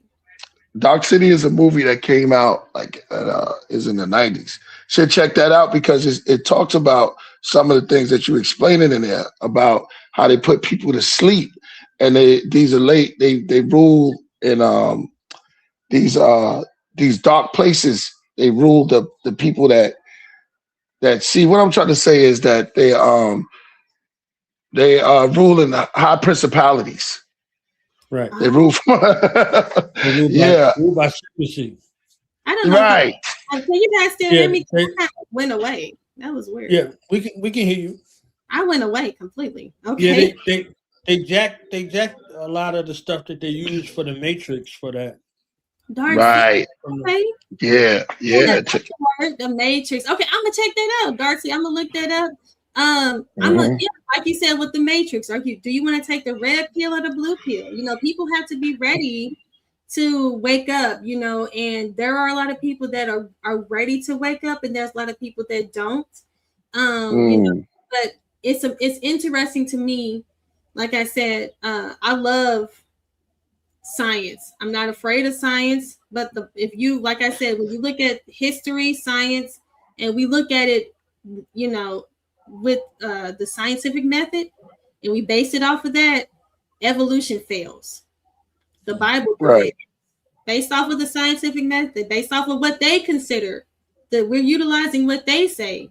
Can it be recreated? Can you test it? Well, guess what? The Bible, the 6,000 years goes more with the age of the earth than so-called pseudoscience, so-called evolution, because like I said, mentioned earlier, the 5,000 years or the 6,000 years, just the population of the world goes right along with it. Right. So you real quick, just to add on. So did you watch Netflix anytime? Oh, I watch Netflix all the time. So mhm.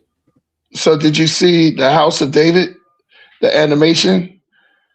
No, I didn't watch. In it, check that out. They mentioned, and this is like a win-win, triple win. So they mentioned in the House of David is an animation series that came on Netflix, and they mentioned the Nephilims in it. And they was saying, yeah, and they was saying that Goliath. This is a major right on Netflix. They say that Goliath was a descendant from one of those bloodlines. From the Wow. and kind of dragged them all the way back. So it's like it's leaking out there through regular media. So it's like at some point everyone has to deal with it, whether they believe it or not, or in fact or not, but it's something that you got to deal with, because now it's like a win-win for you, because now it's leaking into mainstream TV. Yeah, it came on and they kind of revealed it. Oh yeah, it's called House of David. Okay, I'm gonna look into. Yeah, right now I don't think I'm subscribed. Netflix kind of made me mad with Stranger Things. I'm not gonna lie, but what was that about? Stranger Things. What's that about? I mean, I was a hardcore Stranger Things fan, and it was supposed to be about like it kind of put you in the mood like an 80s, and it was talking about like 80s, yeah. But it's based in the 80s, but it's about these these creatures that they're trying to attack, and it just got really weird in the 5th season. It was really bad. So it got like a Rotten Tomatoes. I had to go on Rotten Tomatoes and give it a thumbs down. I never really it, but it really ticked me off because I love alien zombies movies, shows like that, and it's too much propaganda. Netflix has a lot of propaganda in it, and like I said, I don't. Even though I may not have Netflix with the aliens. You don't have to put it all in my, everything has to be. It's like you trying to wire. Everything has to. I don't know. I don't want to get into that. But I'm just saying, I'll definitely. I have to check out House of David. Right now, I'm looking at The Boys. I like that show. I love superheroes. Which, like when you talk about the Nephilim, people got a lot of creationists are. A lot of creationists are Christians. The Christians are really trying to push the Nephilim. They understand. A lot of Christians, yes. I watch a L.A. Marzulli. He's a big one. They all are on Ancient Aliens. They're all on these different shows, and they're trying to push the information out about the Nephilim and how they did mix with man, and they created a hybridized race. Now, do they believe that race was completely destroyed in the flood, or do they believe that they came back? That's another thing that a lot of the Christians are having an issue with. But see, me, I believe the offspring still stuck. So the giants, there was giants before the flood and after the flood, right? And we look at the Amorites specifically. We know that the Amorites,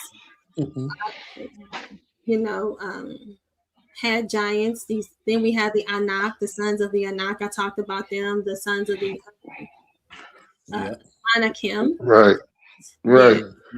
You and Priest doing the mixtape together. You know what I'm saying?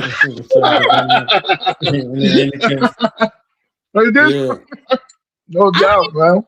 I don't know. Yeah, go ahead. Go ahead, Priest. I don't want to reveal about your vocals. We gotta talk about that. I heard you sing a little, huh, too? Yeah, a little bit. Yeah, I can do that. Okay. You gotta do something. And she got some bars. Oh yeah. No way. No, I ain't got no. No way. She got some bars. No way. You don't hear her battling these folks, man? Yeah. Hey, ahead. I would Oh, tear man. some people up. And anybody that wants, if there's any questions in the comments that people may have or they need me to elaborate on, check out my channel, guys, Naphtali New School of Thought. I have Yeah. presentations where I break this stuff down even more. I have several videos where I talk about, science, evolution, the Bible, and also talk about the age of the earth. So come on over. Babylonia. Oh yes, Babylonian, Pan-Babylonianism. That's a new terminology. People don't too much know about Pan-Babylonianism. As much as they want to make it seem like everybody was these civilizations and they were just worshiping these random gods, when you look at all the gods, they all are the same gods. The only difference is that they just have different names. But names are just titles. That's all it is. It's just a title. But when you look at it, just search equivalent. That's just the term. It's equivalent. Zeus is the equivalent of who? You know what I'm saying? And when you go all the way back to the oldest, you hit Ninurta, you hit all the way up to who? Anu. You get all the way up to Anu, you will see that there is a whole long history. And people get up here and say, I don't believe in no God. Well, hey, today is Odin's day, right? Bars. Mm. Yeah, Is today Odin's day? it is. Mm. Mr. Wednesday. What's that? What's Odin? What's that? Yeah, Mr. Wednesday. Yeah. Wednesday is Odin's. That's what that Wednesday means, Odin. Mm. Yeah. Catch that one. Moon. Oh, His name yeah. is Woden. His name is Woden. It's Woden, but they changed it to Odin. But it's Woden. Wednesday is for Odin. Thursday is for Thor. So every Thursday is for Thor. And Friday is for Frigga, which is Friday. Saturday is for Saturn, right? And Sunday, which you know who Shamash is, the sun god Shamash. So we really can go into the gods. I mean, because people get up and tell They me, be acting like you don't know that. Why they be playing with your intelligence? Like they be acting like, well, you know. Hey, I know what today Monday is for the moon. That's what I'm saying. My thing is, right now is born. Like they get up and they want to tell you. That's why I said at the beginning, if you caught my presentation at the beginning. You don't know that you're worshiping these gods, either you knowing or knowingly you're to these gods. Just like I said, today is Woden's day. So every day you say Wednesday, his name is being kept alive for thousands of years. Why would they give praise to Woden for? Woden is Odin. And who does Odin? And they be having these days. We be doing stuff like Ash Wednesdays and days. It just be different days just different days. Palm Sunday, slap you in your hand like Palm Sunday. And all of those are you're saying that these are all deities. Yes, Easter, for instance, goes back to Ishtar. Okay. So Ishtar, they just celebrated Ishtar, the goddess. That was her day, just Easter. So she gets her day, and then Woden, Thor, Frigga, the Shamash in the moon, which goes back to who, depending on how you want to take it, Venus, Aphrodite, Isis, all of them. They're all the same deity. It's just represented by the moon, and like I said, the further you go back, they're equivalents. So if you got an equivalent, the more modern day you get, they'll tell you, Roman. But when you go back to the Sumerians, that's when you get into the Babylonian. Right. Yeah, I saw a question in a chat. They said, Naphtali, why does the Mayan calendar go back 1 million years? No, it doesn't go back no million years.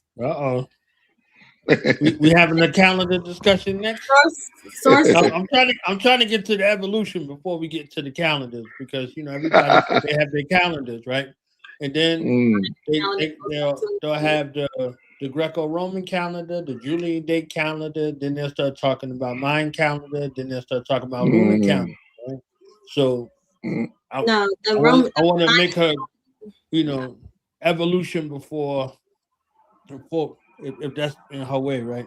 Yeah, we can go. We can do evolution, and then we start dealing with we gotta take baby Definitely. steps. I'm taking baby steps. Baby steps.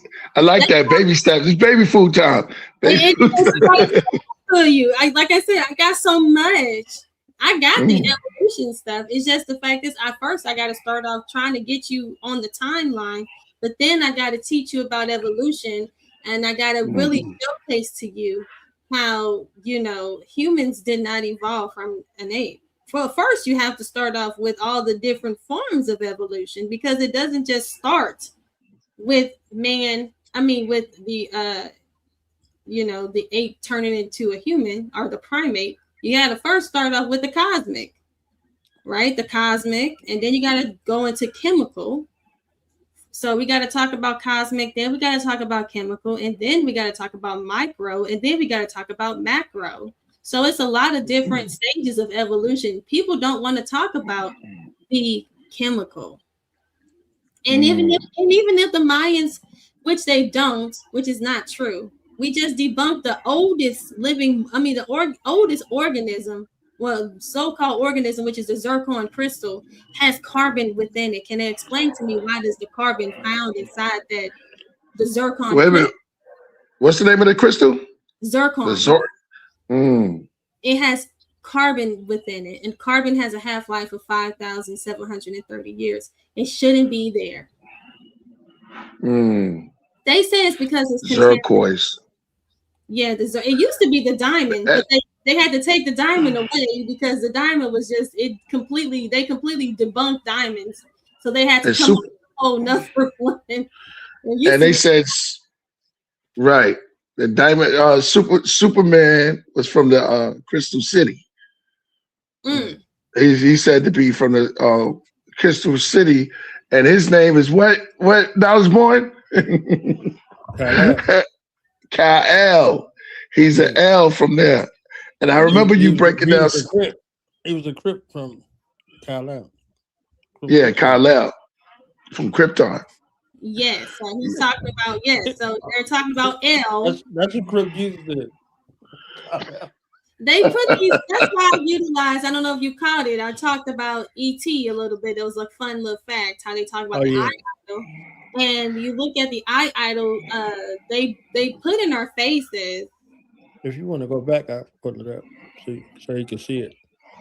You know, I never seen it. I never seen ET. I just know he phoned home and he was riding on a bicycle. He was riding on a bicycle and he had the bread basket in front of him. You never watched the movie? I never watched the movie. I missed it. Okay. I used to love ET. You were too busy battling. You know what I'm saying? But you know, I wasn't really around long in the 80s. I'm not that old, but right. But I love when I used to go back and watch all the older movies and stuff like that. I love ET. But when I put your presentation back up if you wanted to show it real quick. You want me to put the presentation? Yeah, let me show that to you. So you guys can see. So thank you. Let me go ahead and let me go and find it. We got to go back and break down all the movies, man. All those movies, they were saying mad stuff in them. Again. So you see this right here? This is now, you know who that is, right, Priest? You know that's Anu. Who? Huh? Who's Anu? Right here. This is deity right here. This is Anu. Oh, okay. Right there. Oh, okay. See the eyes here? You see these are called, you see this like it's like a spaceship. This is real. This is this is a real tablet. And don't just look just like ET right here. These are called eye idols. And look here. So look, there you go. There he is. There's ET. And then there's wow. And that picture right there, there's a picture of the Caesar boy, the Christ that does the same thing, that points towards the heart with the hand up. Yeah. You ever saw that picture? Wow, that's crazy. I wish we could pull that picture up. That goes along with it. So he said it's almost like he's a Christ-like figure, or he's a brother. Who does it say it is? Look at this. Look at my source to the right, and they say it represents who? L. That's his name? That's what they say the eye idol. It says Asherah, the mother. They said the historians believe these idols symbolize deities or spirits that watched over the people of Tel Brak, offering protection from unseen forces. Some researchers suggest that certain idols represented entire temples or gods, such as who? Asherah, the mother goddess, or El, the father goddess. So that's why when you see that symbol, that's why when you see ET pointing to the heart and they got the finger, that's like they use so-called Christ-like figure, but that's actually El. Okay. That's not the real image of Christ. That is El. That's the and then he's like her too. So there you see him right there. This is a new. He's always showcased on the Sumerian clay tablets, or they always show him this image of him, and he's the supreme deity, and that's who that is supposed to represent. And if you look here, that looks like ET, like that's where they got this. That's where they got all this from. And look to the left. That's 1, 2, 3, 4, 5, 6, 7. What is that? The 7 sisters. You see, they got the 7 sisters, which is Pleiades. We talked about those are women. No, the 7 sisters. You know, talk about the 7. There it is, right there. You see, I talked about Pleiades right there. Do you see my source right quick? Fire. You see the 7. This is Mesopotamia, India. Yeah, you kind of came in a little late, so you gotta come. I love it. No, I catch up quick. I'll catch up quick. I'm loving it. Yeah, I'm loving it. Right. This is how I went into the esoteric of it. So when you see who's sitting down here, you see El, right? You see him sitting inky, and you see them all standing up with the deity. And as you see up here, they got knowledge of the sun and the planets circling around it off the Sumerian clay tablets. How did they have this knowledge when they're supposed to be a primitive group of people? This is supposed to be 5,000 years ago, right? The Sumerian clay tablets. So how did they know about these planets circling around the sun like this? How did they know? This can't be chance, right? And people want you, and for some reason, people want to continue to believe that they didn't have knowledge of the sun, moon, and stars as well as the planets, but they did. Right. And you look here at these idols. They look like what we would consider to be aliens, what they say ET is, and then they got Pleiades right here, and then they got the sun, and then it looks like a UFO coming down. I mean, this is where Hollywood gets all the information from. They know of this. They're not creative enough to come up with it. They just thrown it in our faces and then they tell you it's make believe. But people like the Dogon have always, like the Dogon, talk about, them coming down and providing them knowledge. This has been going on for thousands of years. And here we have the Sumerians talking about it. Showcasing it to us with these idols, which right here we see ET looks exactly like the idols that they say represents these deities or spirits. That's crazy. I wish we had that picture of the Christ figure with the pointing to the heart like that. They got Buddhist pictures that look like that too. That's crazy. And they be having a serpent on his head, and his head do look like kind of a little snakish or turtle, like the deities.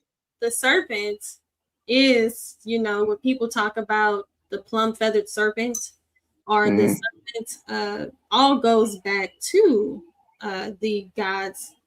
And one particular is, Ninurta, which is the Sumerians, or what I like to give it all to the Babylonians, which is what Pan-Babylonianism is.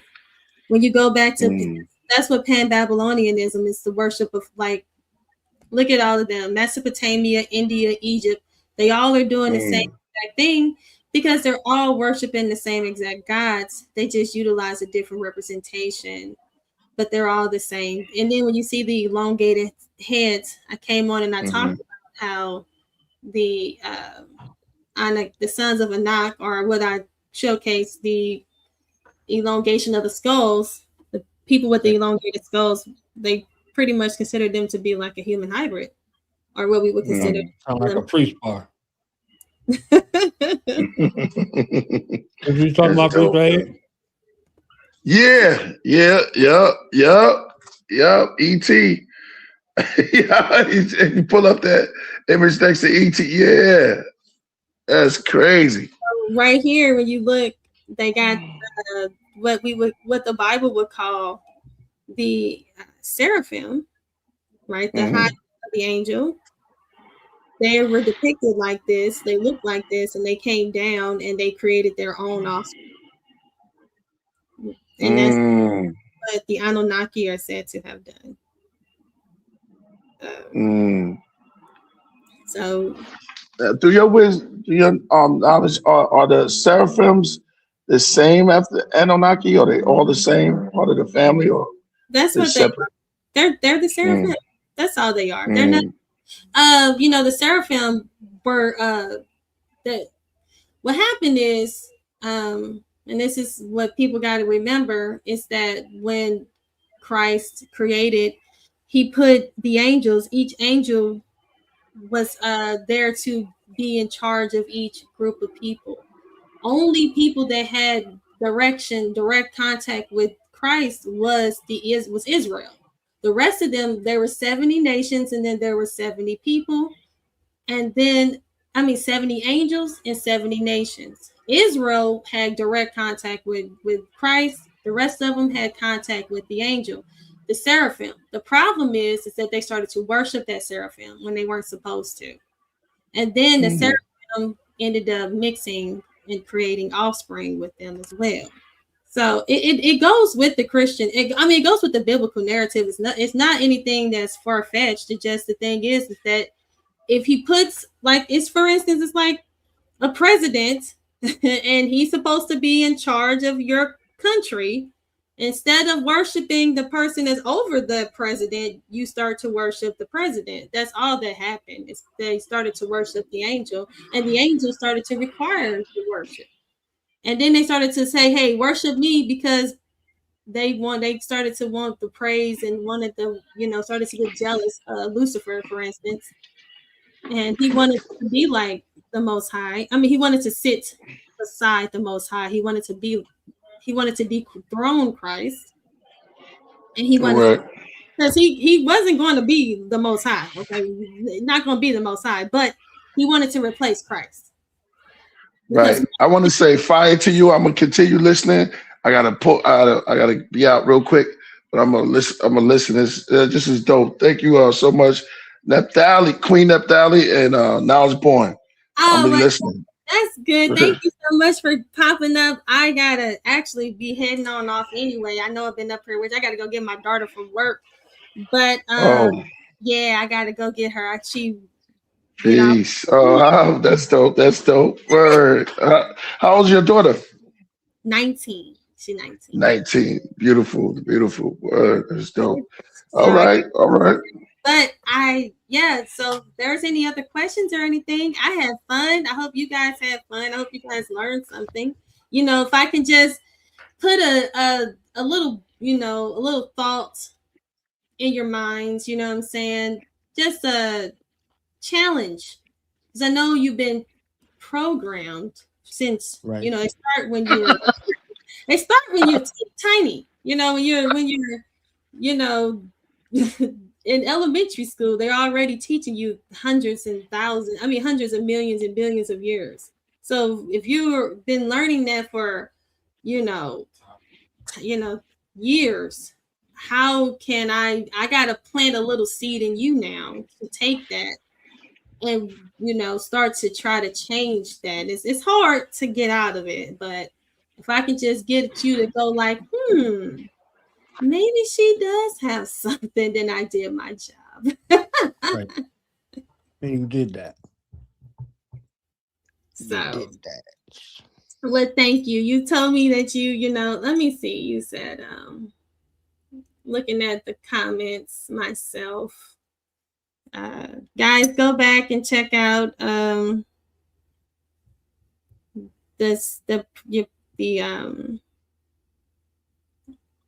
check out the presentation if you didn't start from the beginning. Check it out.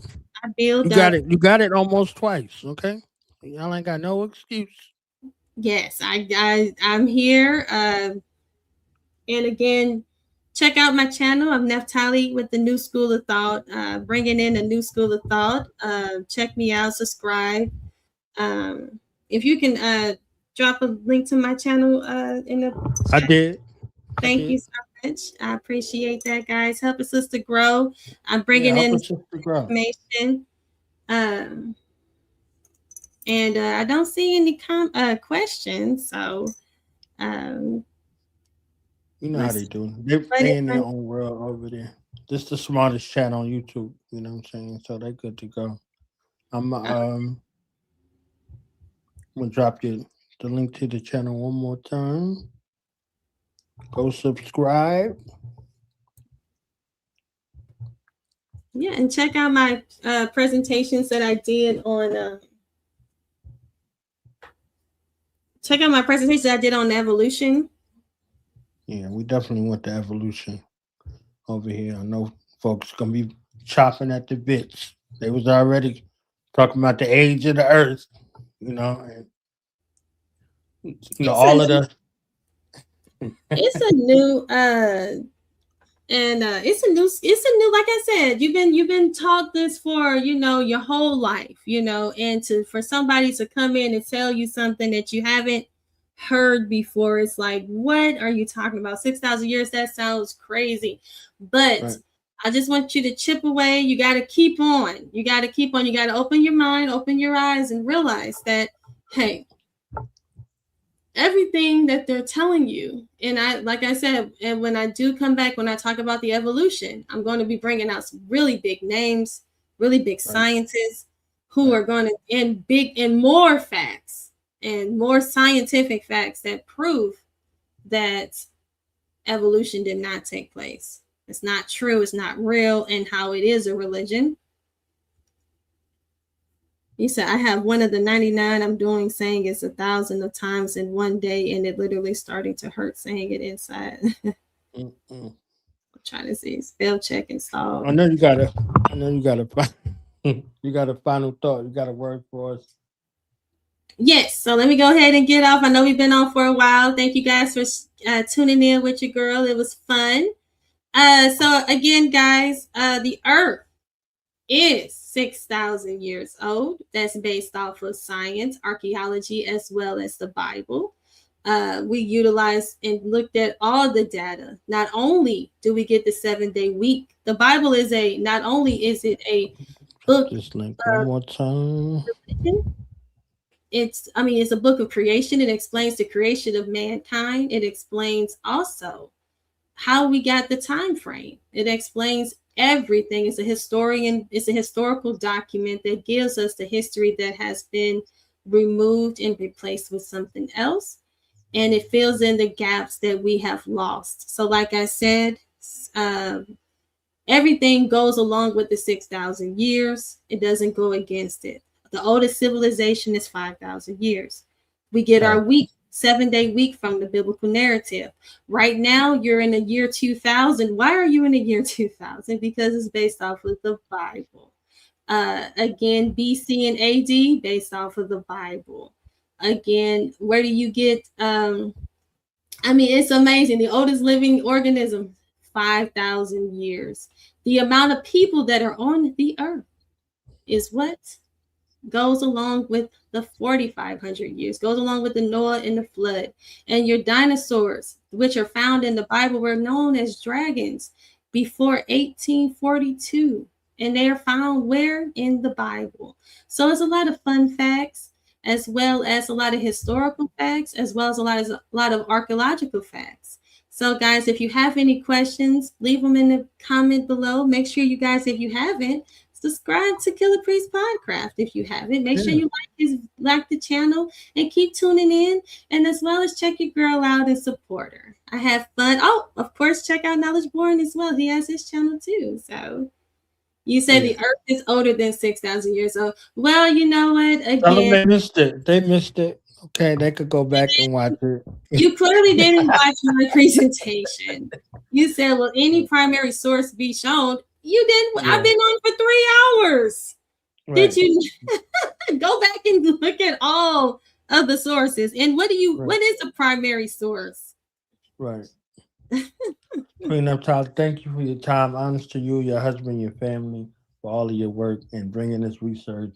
Excited for next month where we get into evolution being debunked, because a lot of people are running with that recently. So I'm glad you're going to be able to bring primary sourced information and approach it with candor and care. The two C's, candor and care. Yeah, I don't know why people need 6. Where's the people? Where's the people at to fill the earth for your time period? Because there's not enough people on the earth for your billions of years. There's not enough people for millions, for your hundreds of thousands of years. It's not enough people. It's not enough people. People don't. When you really get into the science and logistics of all of it, it doesn't align with your narrative. But go back and rewatch it. But like you said, thank you so much. Again, Knowledge Born, I had fun. Thank you all so much. Please tune in, restart from the beginning. I will be back and I will be talking about evolution. And if you guys have any questions, you can find me on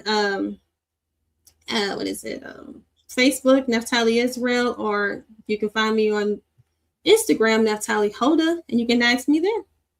But all right, most God bless. Most God bless.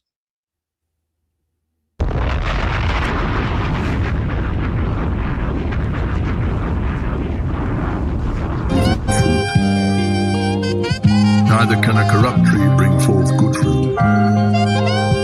Every tree that bringeth not forth good fruit is hewn down and cast into the fire. Wherefore by their fruits ye shall know them. Purpose beat, make the record sing. Open your Bibles, Elijah sung in 2 Kings, chapter 3, verse 15. Book of Maccabees, master key, Elohim fly with swift wings, along with 6 beams. Came here to decipher the hieroglyphs they seen, the Bible, and predict dreams, then interpret them. Prophets and holy men worship them. Those from the rocket, they build a church for them and change the glory of the uncorruptible God into an image made like to corruptible man. The couples held hands, creation, puzzles and strands, 3 nations, generations from puddles to lands, pictograms, Freemason with the eye in his hand, with the apron on, ancient forms, Moloch, Orion, hands and feet bleed, leads to the road to Zion, through the holes over cold and crying. Above the crows are flying, in circles, men hurtful. I'm in Churchill's, my pen's purple. Die. Deuteronomy 2019, Matthews 7:15, Genesis 1:9, Ezekiel 28:13, Ezekiel 31. Down, men were the trees. A man named George Horton and Raymond Westbrook challenged the biblical textbooks. Depressed look, shook his head, threw his glasses and fled back to his laboratory, drunk some water and crashed on the bed. Was he sure about what he interpreted? May resurface, may be scrutinized, gotta apologize to the churches. The works of Robert Henry Charles emerges, thieves and merchants, ye who knew not what they worship. See, I'm a ghetto dweller to a record seller, and an epic storyteller, taking through the moon crescents toward the nebula. Give your thoughts to measure, till y'all can put it all together. Let it sink in, trying to absorb forever. Deuteronomy 2019, Matthews 7:15, Genesis 1:9, Ezekiel 28:13, Ezekiel 31. Down, men were the trees, and there's plenty more. Book of Mark, chapter 24. Took the ark, quiet disasters, many wars, screams, turn to laughter. Gypsy saw in a crystal ball, written on the walls, the end by the pistols of Paul. Rocket ships goes up, then missiles fall. Guns are drawn, some with nuns do porn. Preachers and the creature got a list too long. Leviathan, foul of men, hands with devices in, and foreheads with the name written of the Lamb. Who's the man with the crucifix in his hand? Who picked me out of the can? I arrived from the currents of electric storms. I was raised in the house that my mother left before I was born. It's amazing when I think about it. Her understanding on wisdom, I became the knowledge. My brain inside my palace. Deuteronomy 2019, Matthew 7:15, Genesis 2:9, Ezekiel 28:13, Ezekiel 31. Down, men with a tree. The Lord reigns, let the nations tremble.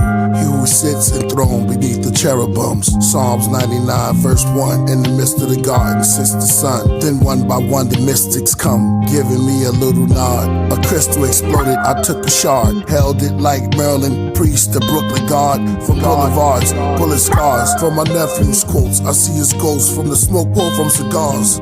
New age remotes that they put in the cars. If there's a mic in the stage, I'm like a bull when he charge. Writing rhymes of the avatar. I call these my dragon bars. Take a note what's spoke in dialogues and read. Deuteronomy 2019, Matthew 7:15, Genesis 1:9, Ezekiel 28:13, Ezekiel 31. Down, men were the trees.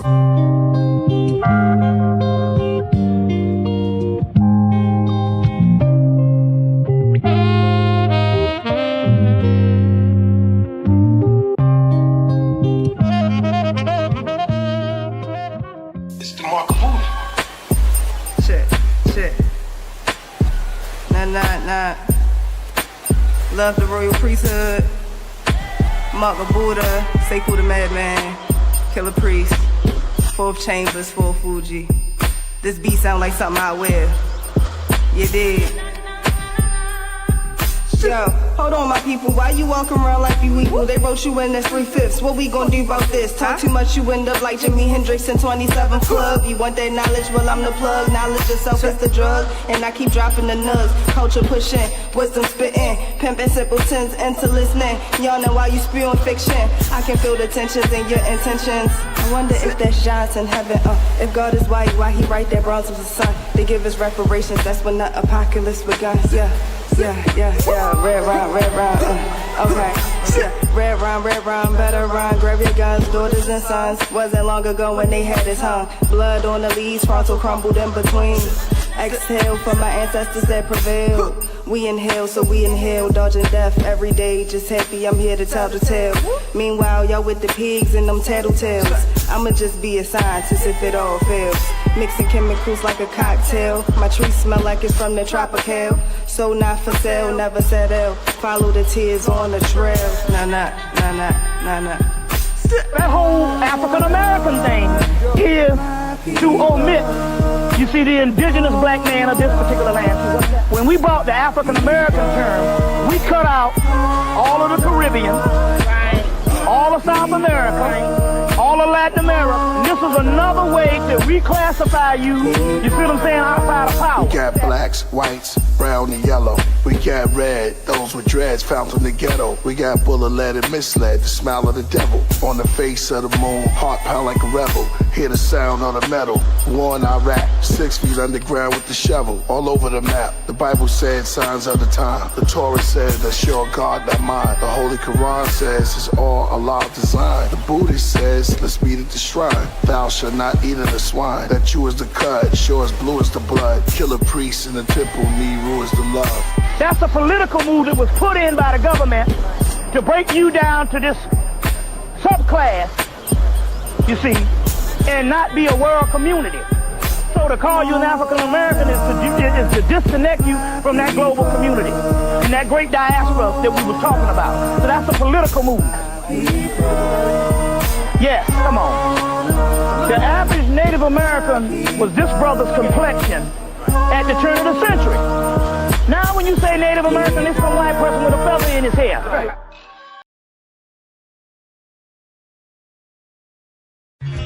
Here, the centuries of loneliness were to end. Your collection of Leonardo da Vinci masterpieces, Mr. Flint. They appear to have been recently painted. On contemporary canvas with contemporary materials. Then, age, death, the taste of dust.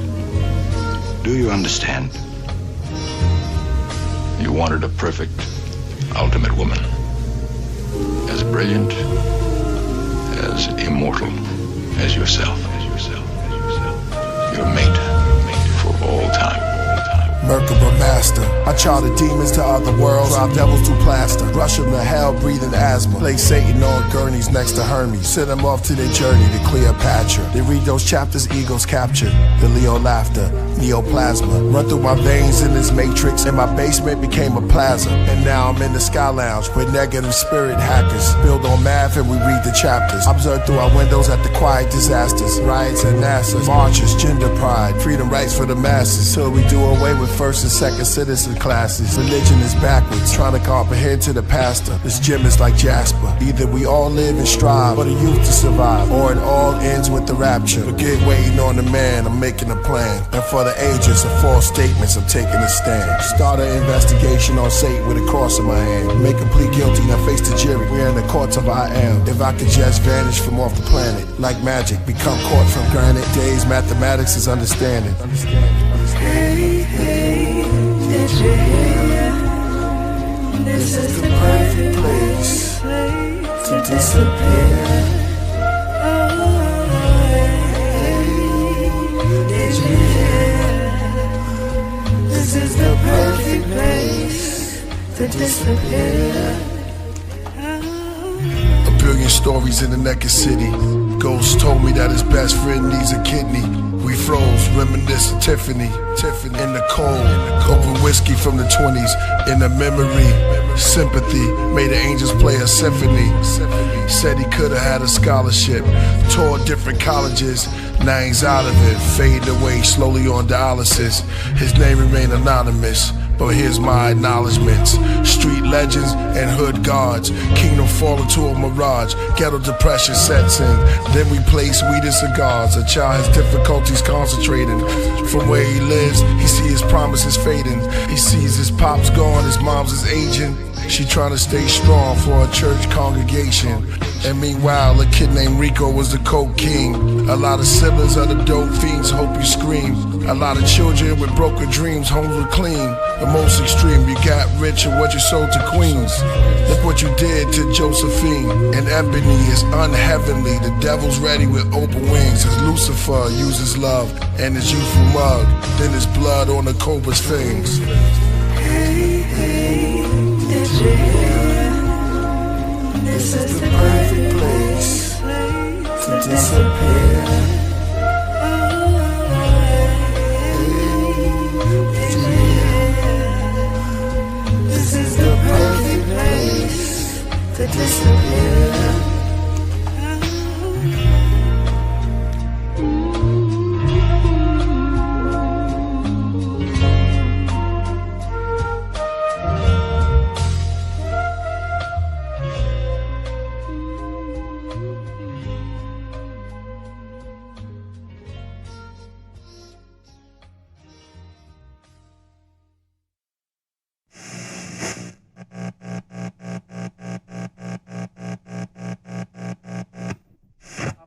Through the mid.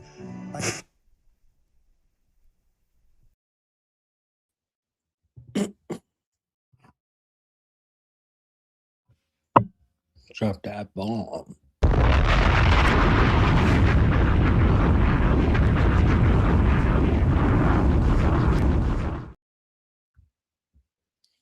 Taurus season. Happy Earth Day. Y'all learned today how old the Earth was. It was right on time. Earth Day, age of the Earth, 6,000 years. You understand? Shout out to Queen Naphtali of Naphtali's new school of thought. New way of thinking. So, Nero the Fourth Fuji, Royal Priesthood, the priestess of the Royal Priesthood, will be live at Capitol Lounge. Y'all see April 26, 7 to 10 p.m. Got this popping off, okay? Capitol Lounge in Baltimore, okay? Having big fun with the wretched. So if y'all in the building, if y'all in the DMV area, okay? If y'all in New York, y'all in the tri-state area, pull up to Baltimore, okay? Live mobile mural painting, Nero by Zinzera. If y'all know who Zinzera is, she is a dope artiste. Okay. Did I say dope? Yeah, definitely dope artiste. Okay. So 1531 Pennsylvania Avenue, Baltimore, Maryland, 21217. You know what I'm saying? And hip hop is not dead, it's just in Baltimore. So y'all see the fam on the flyer, they're gonna be out in the building. So y'all pull up. Pull up, pull up, pull up, pull up, pull up, pull up. All right. And the other Royal Priestess, Ty Phoenix, will be in NYC. NYC. Okay. With the craft. Let me get it together. Let me show y'all what's happening. I don't want to just be freestyling. I want y'all to see the visuals. Okay. With the visuals. And boom. Let me get that for y'all real quick. Probably can't play the music. Let me make sure I ain't trying to get the channel flagged. Okay. 1 second. 1 second. All right. Boom. So y'all see it right here on the screen. April 25th, Ty Phoenix and the family.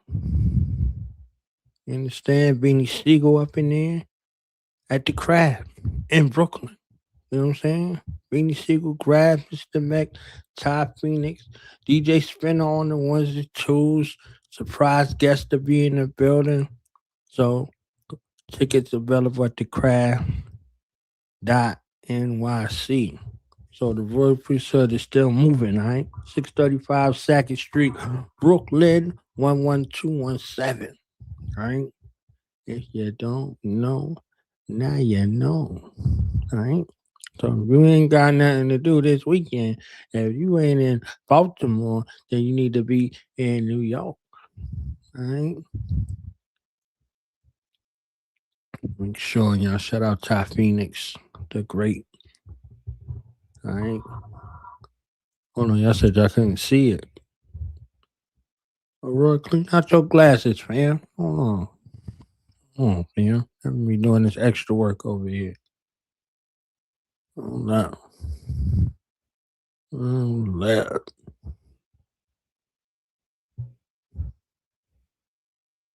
So y'all one more time for Aurora. Right?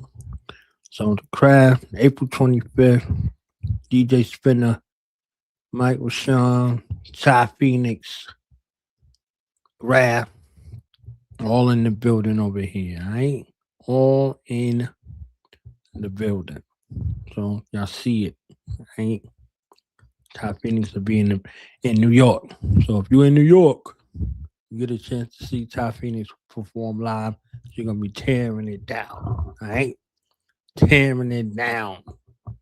I just came back from the Love and Loyalty weekend, Friday, Saturday, Sunday. It was tremendous, okay? Got to talk to the legendary Juice Crew's own Craig G, ripping the microphone, fresh off the plane. I Destroy was in the building. There was so many people. Aguilar, Dom, Polo Baby Flacco. Shout out to Thurston Hound, Big Earl with the promo. It was a magnificent weekend with the Ricans. Magnificent weekend with the Ricans. You understand what I'm saying? I saw FG out there. Shout out to FG. FG was kicking it all weekend. Understand? Friday was the meet and greet. The live show. Saturday, the concert was stupendous. Be showing y'all footage and everything of that. After I write the story, I got to write the story. And then on Sunday, it was live at the barbecue. I'm telling you, live at the barbecue. Y'all gonna love the footage. It's crazy. People from everywhere. There's a lot of black and brown love, black and brown unity. You know what I'm saying? We need some love nowadays. We in Taurus season right now.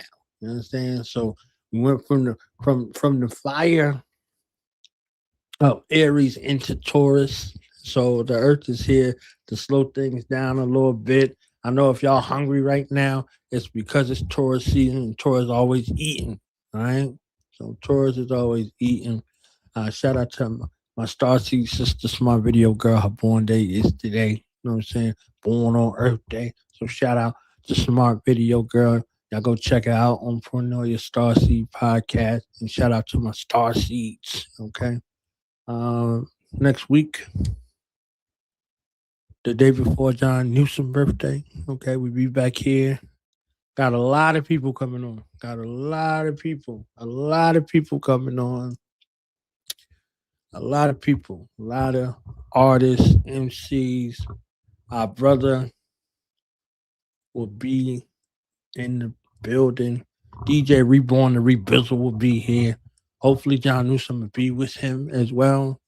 Get him the chance to talk about the projects and collaborations with them two working together, courtesy of the Killah Priest Podcraft. You know, the man with the ecosystem, Mr. Hermes.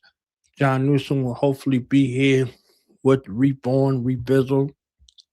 And then we got some phenomenal artists, Savage Soul, Great Dane. All of those people will be here next week, April the 29th. So tourist season is hot, all right? Tourist season is hot.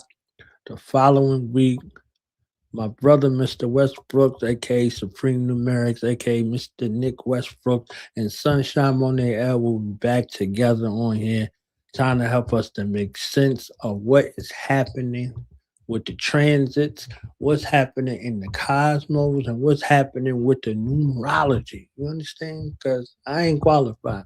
And shout out to AD was in the chat. We was talking BC to AD, and then AD popped up in the chat, man. So the podcast will be on tomorrow. You know what I'm saying? So definitely it's going to be dope. Aurora said, mine is April 27th, Independence Day of Sierra Leone. Talk that talk, Aurora. Talk that talk, all right? For real. So shout out to the Tauruses. If you're a Taurus, sun, moon, or rising, it's your time to shine, all right? And I know Demetrius, you don't get along with AD, man. That's the brother, man. You understand what I'm saying? I have ideological differences. You know what I mean? And make sure y'all go check out Jody Southworth's page. Run it up. Okay? She always gives us some food for thought with this esoteric news. So let me see how many Taurus is on the bull out here. You understand what I'm saying? Ghostface. You know, off the rip, I know. Ghostface, May 9th. You know what I mean? Kai Zodiac, May 5th. You understand what I'm saying? There's a bunch of Tauruses. They Taurusing out here. They on the world tour. The Taurus is on the world tour. The Taurus is on the world tour right now. So I let them Tauruses be on their bull. They out here strutting, you know, teaching you about the finer aspects of life, you know.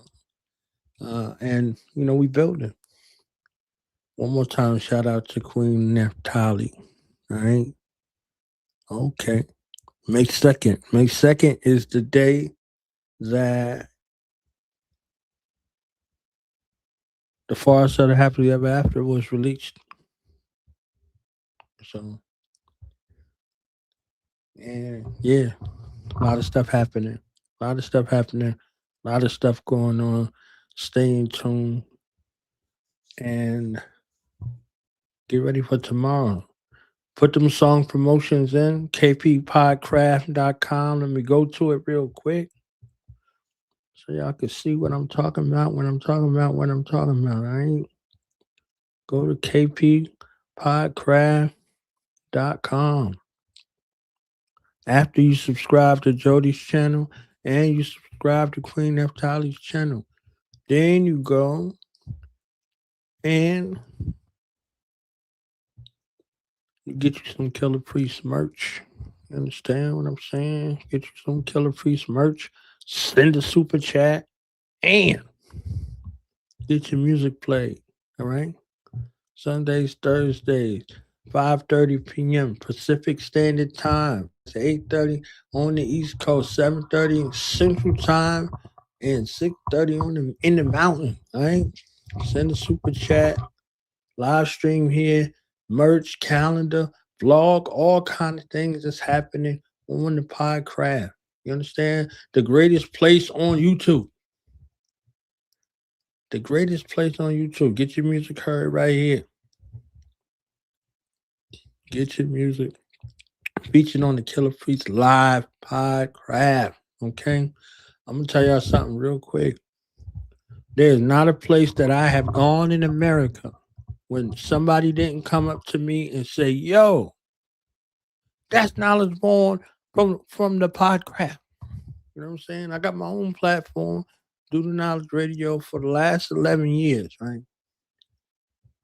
I've been like 2 places where they was like, yo, that's knowledge born from Do Knowledge Radio. I've been 50 places where they was like, yo, that's knowledge born. He be on the Podcraft with Killah Priest. You understand? So I want y'all to know that I appreciate the love and the sightings. We got a Killah Priest Iron Software Hip Hop sighting tonight. We had AD in the chat tonight. We had one of the greatest guests in the world, Queen Naphtali, in the building, dropping that science. Okay? You know what I'm saying? So if y'all got an issue with what the Queen was bringing, bring your sources. Okay? Bring your sources.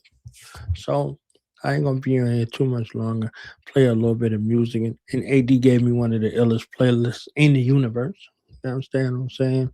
So play a couple of tracks, and it's gonna be a wrap. So tune in tomorrow, regular prime time Podcraft time. Salute to AD, salute to Mojito, salute to the Iron Software Hip Hop Killah Priest.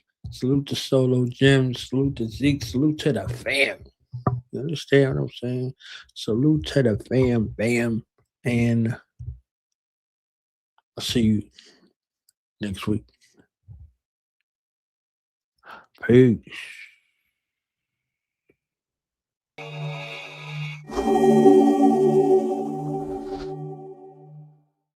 Once upon a rhyme, after teaching, number 1, I trained the next godly elixir in the ways of the imperial bear style. This is his story. Story of the Guardian, the General, Kill Ripton. Yeah, bear with me. The clock stopped when Father sparked my creation. After 9 months, I came out of hibernation. Circle 7 forms my constellation. Compiled thoughts like a compilation. Peace, no confrontation. Envision victory, no misery. Strictly learning self, health is wealth. DNA is antiquity. From Tripoli to Sicily, beyond infinity. Nobility, had angels celebrating my nativity. Born competent, confident, took every praise as a compliment. In the vast estate, I'm an occupant. Once owned slaves on the continent, that's my past life. I remember hard to gaslight. Loved as a cub, little black bear, they call me Makwa. Found truth in the heart chakra, 6th house realm watcher. Free as a furlough, bear in mind I'm a Virgo. Timid and shy, sparks fly like an inferno. Turn heads, never a turncoat. When I do business, give a firm quote. Earn dough, sipping Merlot accordingly. I represent God's authority, compassionate, reliable, upright, morally, reportedly. They selling people hope, no warranty. Build and destroy, they really don't want war with me.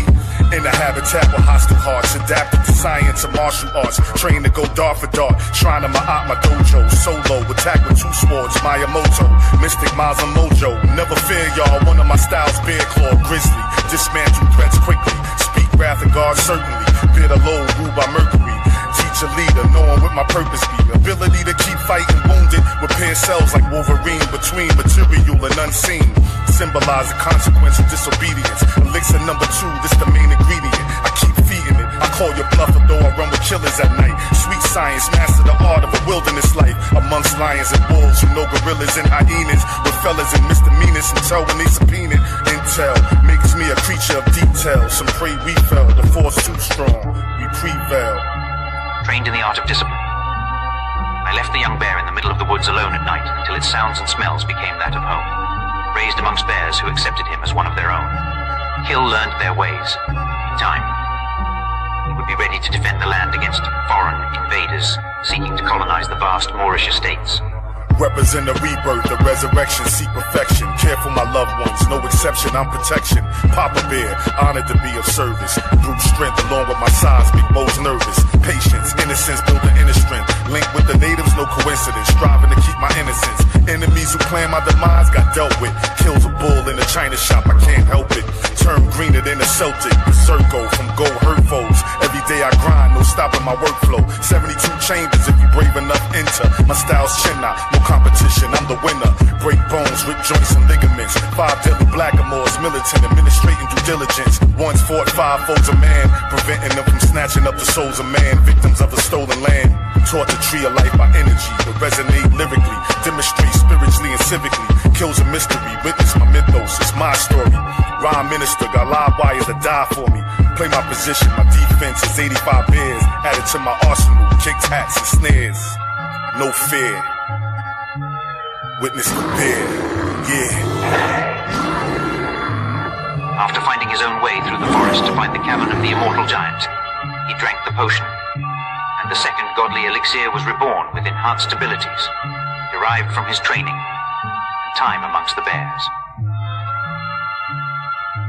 With the lion and bear, it was time to take on number 3, the electrical Elohim. We are one step closer to defeating the alchemist and rescuing the calligrapher. There's so much I wish I could tell you now. But that is a priesthood tale for yet another day.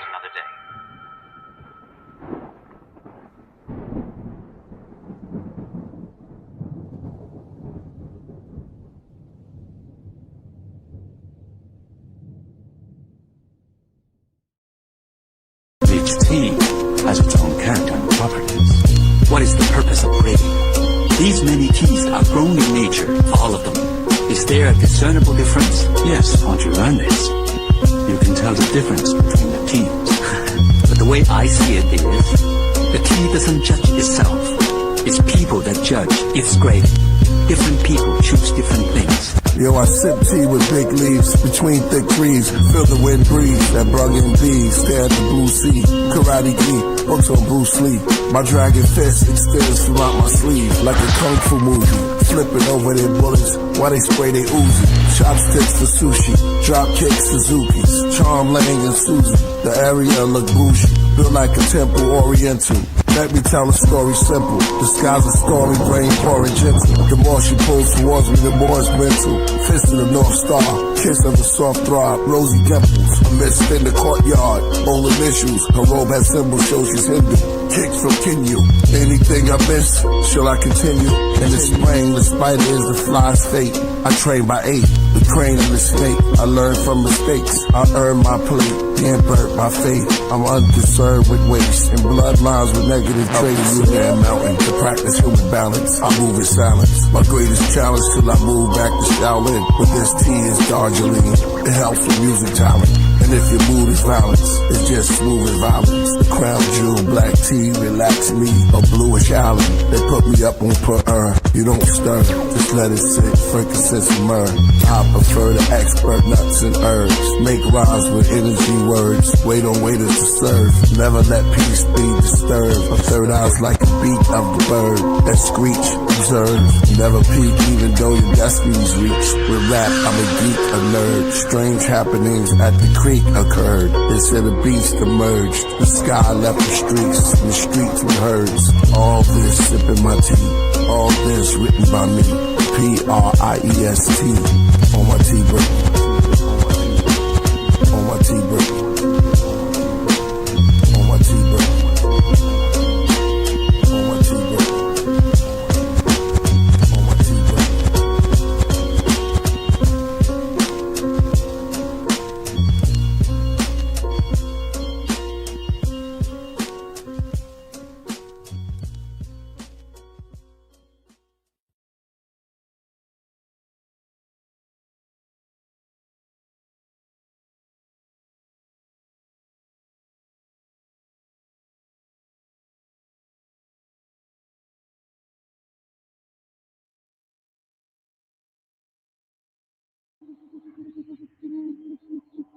Have you heard of Nag Hammadi? No? Let me tell you about it. The Nag Hammadi Library is a collection of 13 ancient books called codices, containing over 50 texts. Texts that present a radically different view of early Christian beliefs. During the early race, man wanted real estate, so he started building shape. Others started to fill away, though they started killing snake. Those of the worldly faith found themselves in pearly gates, left his seat as girl inflates. Blessed he who elevate, set the tea and meditate. Rain splash off of the stained glass, medieval cathedrals that still stand in Spain and France. Skeleton figures, how many diamonds his ring had. The courts had clean grass, the hawks took spring baths. Across where kings clashed and fought for the queen's hand. A masterpiece done by priests. Refractory property so unique. Sister goes Sophia in her holy seat. Her feet Alistair Crowley sleeps. This where Kiss and Bon Jovi meet. The Greek, the beast, the owl covered in rosaries. Prophetess, potions, and poetry. A black is Reba Simha. The lion called Simba. When rhyming, I'm the Templar. The troubadour, but music for the temper. The rooster call from roof to floor. The eyes in the center. The truth is all manly hall. What lies within the picture. The fruit don't fall. Nuclear war that ties within the scriptures. The zodiac sign of Hitler. More than one Jack the Ripper. More than one Shakespeare. For some of the take years. The Nag Hammadi god body. That practice motionless karate. The dragon on my Vatican Armani. Nag Hammadi, Nag Hammadi. The craft I'm in, I'm mastering. The carpentry, the scaffolding. Corian stones to cornerstones. When I grab the pen, I fall in my zone and reach the African. Plastered in the walls of Rome, the priest is practicing. The royals on the doors of the dome, pads and fabric skin. On the mountain, surrounded by columns, writing my album. All alone like a wind in the solemn, solving my problems. Gothic sanctuaries, a wall of St. Mary's. The Gospel of John, the scary lady. I've been drinking heavy, reading Psalms with nervous palms. Open the vote, grab my sword and my coat of arms. Murder I wrote. Nag Hammadi Library. Nag Hammadi Library.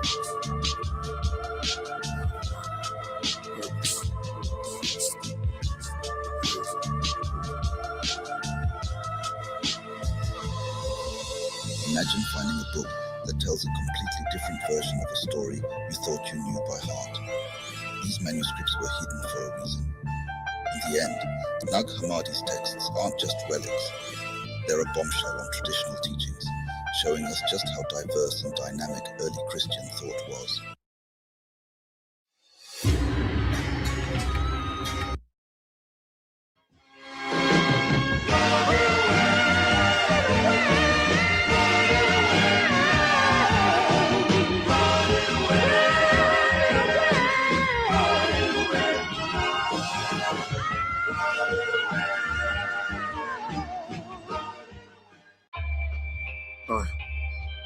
Yeah, my name is the Killah Priest, aka King Zohar.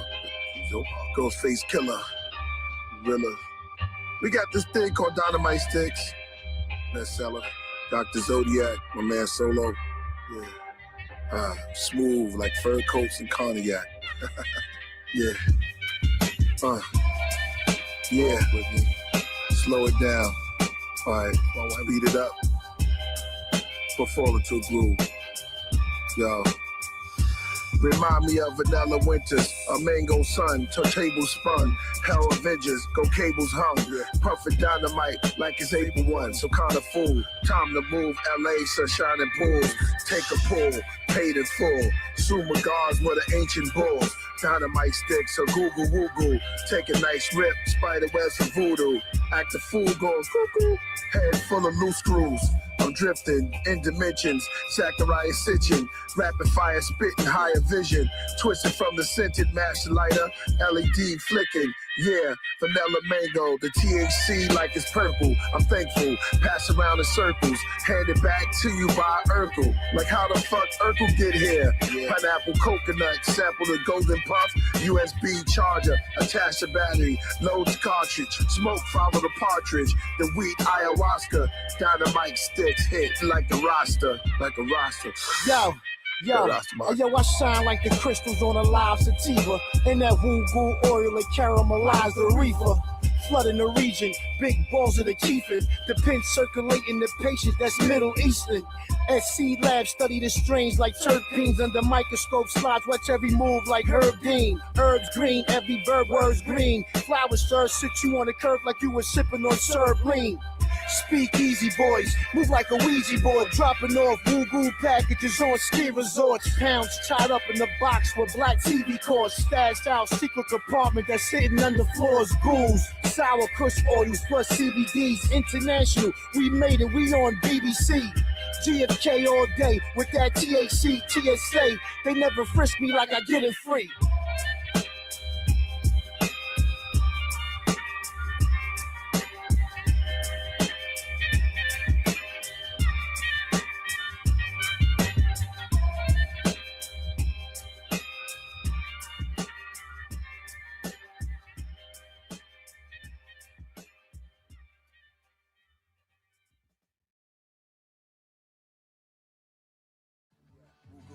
Pure hash or scented, vanilla mango incense, coconut soda cups, tea oolong minted, strawberry pineapples, liquid clear capsules, loaded in the sticks. It's explosive when it hits. You'll be two-stepping like I'm opening this bitch. Press the pen and take a puff. When you feel you took enough, pass it to the rabbit, say you took too much. No need for rolling up the Dutch, all you need is a touch. Dr. Zodiac, smoking like a maniac, cure depression, only thing that make my brain relax. Take a toke, blow out the key lime smoke.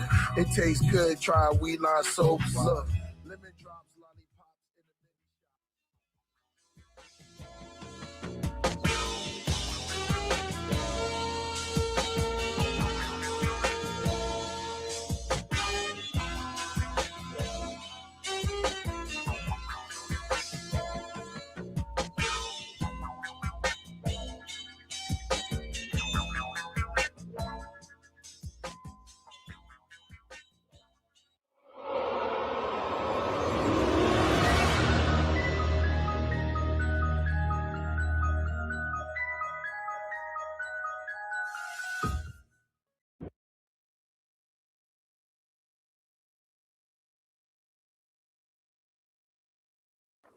First came the wings, then the angel. His spirit actually appeared to you. Well, you know what I'm saying? Straight up, I gotta talk to y'all about angels right now. Just bugging. Y'all don't even be knowing. Y'all be having them all around you, protecting you. Angels. Just wanna talk about angels. Something different, right? It's good stuff. Angels, Elohim in the skies, fly with eagle wings. Come on, angel, Elohim in the skies, fly with eagle wings. Angel, Elohim in the skies, fly with eagle wings. Angels, Elohim in the skies, fly with eagle wings. First Genesis, it led us. First of all, we have to discuss who is the us, who helped form man from out of the dust. Who helped make lands and fill the sea up? It was us in greater form. We helped create storms. They take newborns and embrace them in their arms. They hold harps and play God his favorite songs. Touch the heart and make it warm. They talk to preachers, they sit on ether. Some say they touch women in the bleachers, give them Caesars. They fight demons, they like creeping angels. They govern kingdoms. Yo, come on, angels. Elohim in the sky, fly with eagle wings. Angels, Elohim in the sky, fly with eagle wings. Angels, Elohim in the sky, fly with eagle wings. Angels, Elohim in the sky, they fly with eagle wings. Angels, they brought the message from the heavens. Confused man about the immaculate conception. They dress in all black in their presence. You know their answers to man's questions while he's questioning.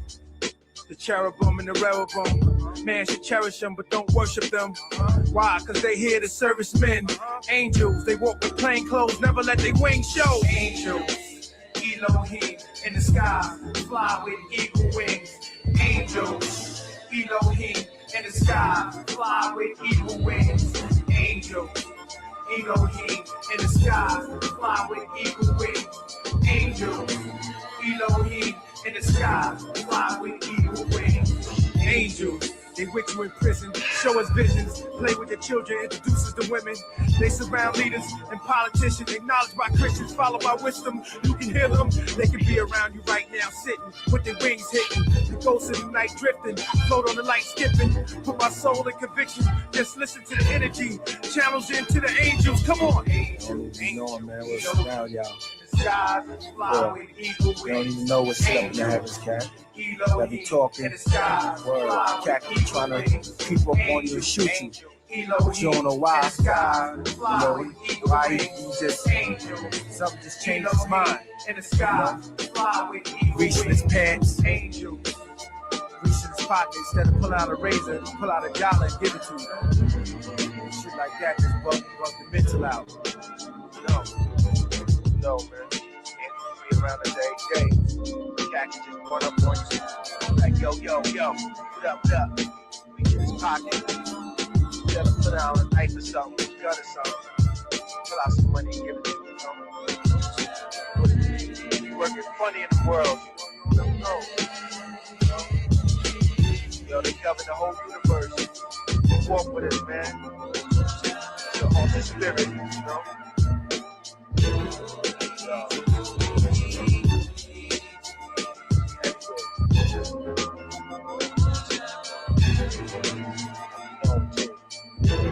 Body.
To heaven.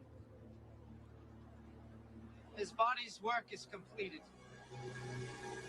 They walked under the sun and the moon, over sand and stone, sinned, felt pain, yearned for heaven.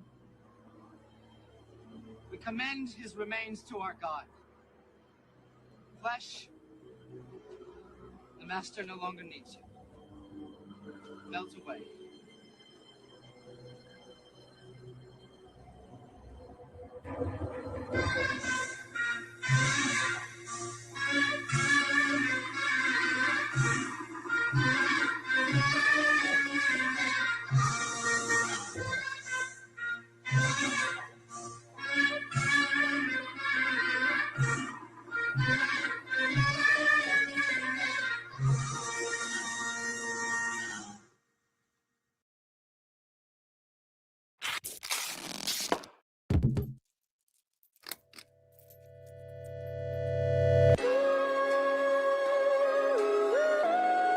Yeah.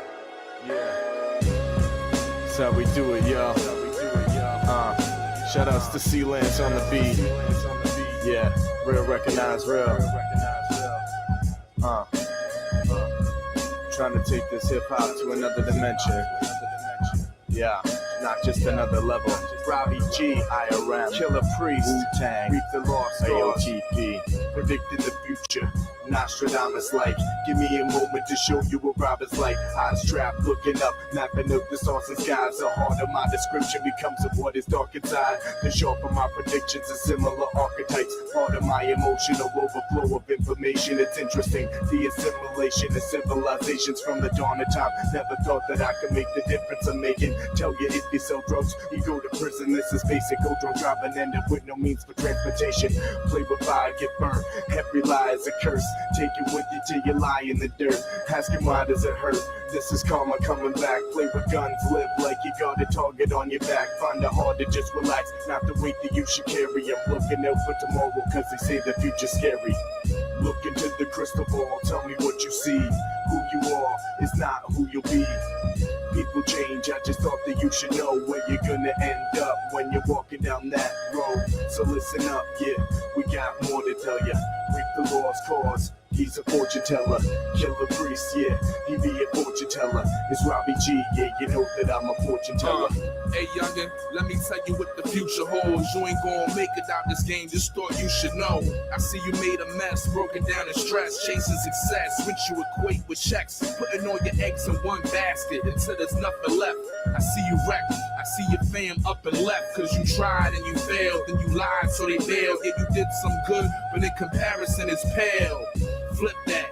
It pale in comparison. You became a victim of greed and your own arrogance. They say money more powerful than heroin. And you a fiend now and can't even afford the fucking dabbling. You became ravenous, backstabbing friends, slashing open mattresses that you think that the cash is in. I seen this future. Nah, I ain't a wizard. I know this future cause I fucking lived it. Dig it, dig it. Look into the crystal ball, tell me what you see. Who you are is not who you'll be. People change, I just thought that you should know where you're gonna end up when you're walking down that road. So listen up, yeah. We got more to tell you. Robbie G, the lost cause, he's a fortune teller. Killah Priest, yeah, Killah Priest, he be a fortune teller. It's Robbie G, yeah, you know that I'm a fortune teller. Yeah, let me see your palms, breathe calm. I see storms, lightning, frightening, breathe songs. Feel the light wind, ceiling fans. It's bone chilling, man. Handcuffed in the trunk or an ambulance. I see the preacher's head. Will you have a chance? Take a glance, gunfights, drug heists, blood type of Canaanite. Blaming life, gun charge made it hard for him to maintain at night. Money in a new couch, shootouts and flaming pipes. Losing sleep over beef, it's in his grill over bread cause his team can't eat. I throw the chicken bones cause I see he live alone. Click the chrome, in his past life he written poems. Now he's dead from the mess, his name is scripted stone. I write with black crayons to seance and graveyards. Try to blame God, I showed him the queen card. Look into the crystal ball, tell me what you see. Who you are is not who you'll be. People change, I just thought that you should know where you're gonna end up when you're walking down that road. So listen up, yeah, we got more to tell ya. Reap the lost cause, he's a fortune teller.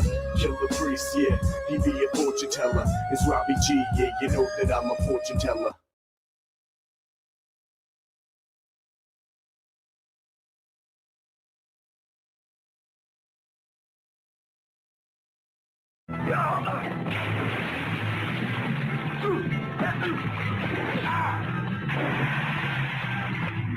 Just as I feared. Slightly radioactive. The banknotes were made by a universal reproducer. A what? A machine which can reproduce anything. Clark Kent, Mark Lynch, Arthur Flint, narcissist argument. All dressed like George Clinton in the parliament. Clark said, let's spark a spliff, raise our consciousness. Last week about 4 or 5 bars were hit. I think the mob was behind it. Whole time the cops was in front of them, asking them questions, but they seemed to hear none of it. Mark said to Clark, hey, remember our assignment? Clark put his hands up and all the cops were blinded.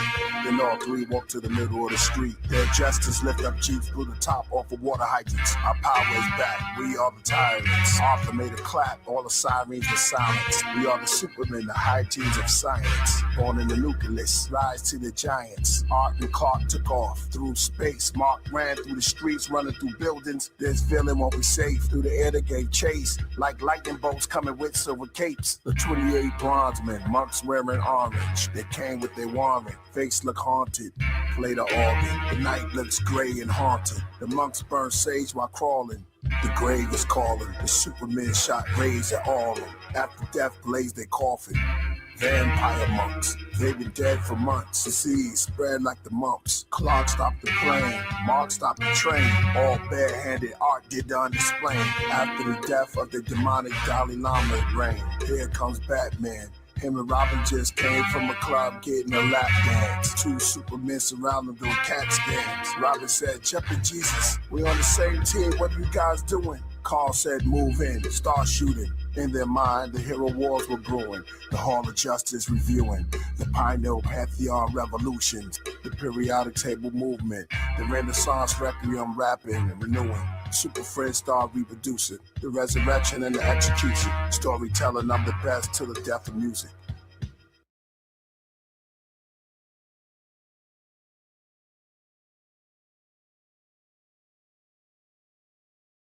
By the White Lake in grandmother's land lived about 8 clans. In the midst of the tribes and the wives and children stood a very brave man. His look disturbed as he came into the chief tents for the 3rd time. Drenched, convinced that little waters exist. For the 3rd time, he was with us during a vision ceremony. We haven't seen him since. Agitated, he started punching his own hand with his fist. The chief said, Tall Bear, you're losing your wits. You must get a grip. The ant people want your attention, and you must resist. There was no little waters with us at the fire pit, but chief, he did exist. I'm not sick, he's the one we shared our peace pipe with. He spoke wonderful and righteous, discipline, enlightenment. Do you remember during the ceremony, we took the trumpet plant to see in advance. Our visions did enhance, and you warned us of the ants before we slipped into a trance. Little waters, and you over there, you put an eagle feather in his hand. I know, because during the ceremony I glanced. You said you felt the power of the yak and the elk. Little waters played the drums to bring back your health. The chief said, please, Tall Bear, relax yourself. Maybe we should bring in some tribes women and ask them for help. So as the night stormed, Tall Bear went on and on how they spoke on upper planes and other life forms, and how little waters captured the bison and visit their boyhood. The joys of the white owl in the oak woods, the spirit journey to the snow wolves, did the horse dance, sing a rain song, I came and gone, this is no good. Chief said, Tall Bear, I knew and spoke to you for many years. I wish your grandfather was still here, but this case is so rare. People and memories just don't disappear. I have no idea, but please have a seat right here. Maybe you're going crazy. Have you had sleep lately? Then he called for the tribes and the medicine ladies. They arrived with great urgency. What's the emergency? Chief said, Tall Bear needs your care. They all looked confused. They all asked, who? Chief said, ask him yourself. They looked around the room and said, Chief, who are you talking to? The chief said, Tall Bear. He's sitting right there. They asked, where? There's no one else here except us and you. The chief eyes stunned with terror and fear. His face just flared. Moments go by as they all just stare. Hours later, the children walk in the TV from behind their backs, then look around the circle, then ask, what are y'all staring at? The spider lady turned and said, the chief is very sick and hallucinating. The children said, what chief? From outside, y'all sound like y'all was talking to the ancient. For years, it was only us, near the tree called Wounded Knee. Above the hills, where the Sioux and the big waters run free. By the White Lake, the night draped in silence over undiscovered landscapes. Daybreak, pine mountains, drink from the many puddles that the rain makes. Bushes of trumpet flowers, wild grapes, marsh showers, and grass snakes. As the sun bakes the empty space near White Lake and Wounded Knee, the birds fly from the tree, cause every now and then that place shakes, the ground trembles. Just in that spot, on the right night, you can feel a mild earthquake.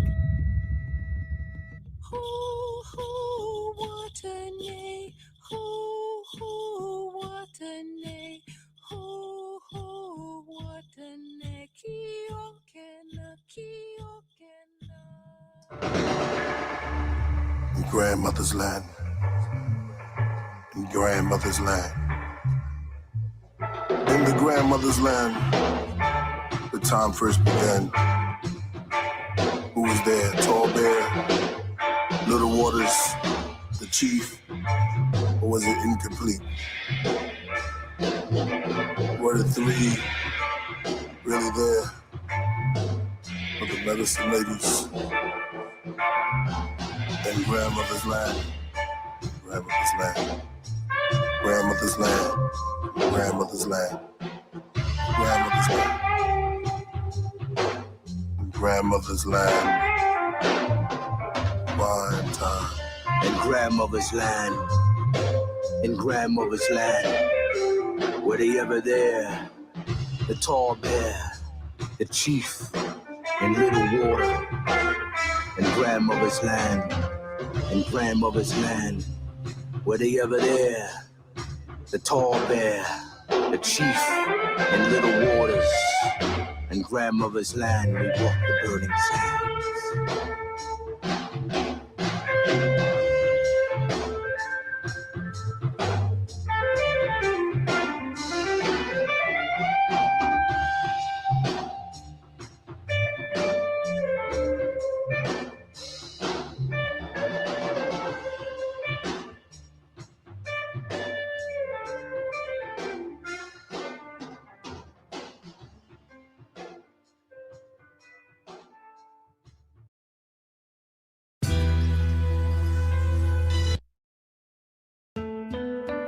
Gliding on the wings of the wind, causing leaves to blow. Cicada in nature feeds my soul. No ego, I just let go. Summer breeze, bumblebees, fruit hung from leaves, roots sprung from seeds. In June, lightning bugs glow. My writing does grow like a rosebud opens in snow. Who knows my flows? How deep can I go? I wrote for 52 weeks in a row. Who with me?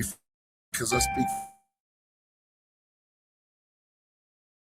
beats off my eardrums. Dark is my skin tone. I begin to tune out in my bedroom. For those who doubt, the greatest ever to do this is say it through music. But I don't play acoustics, that's for Andre 3000. The Scarface on guitar and bass, and the Almighty Roots crew. I just rhyme like I got a loose screw. I designed it from the mind of a guru in Peru. In gear, Shakespeare's for 10 years, and mentioned with Wu. Through dimensions I flew with Stevie Vision. I can see blindfolded imagination. My rhymes open, man's creation. African, large clans, tribes, lands, and nations. From where I'm from, what's my native tongue? Am I an old model robot or the latest one? Will I leave before my grave come? Or will they hurry to bury Helen's only brave son? Or if they cremate, will they have a clean slate? But wait, how's his ashes turned into sage? We've been burning them for 120 days in fire. He's not a rapper, he's a messiah. He came out looking like sapphire. His eyes were like quartz. That's just my thoughts. Hip-hop is great. Do you got Drake or Kendrick Lamar? They went in with the bars, but I told you since Heavy Mental I've been on Mars.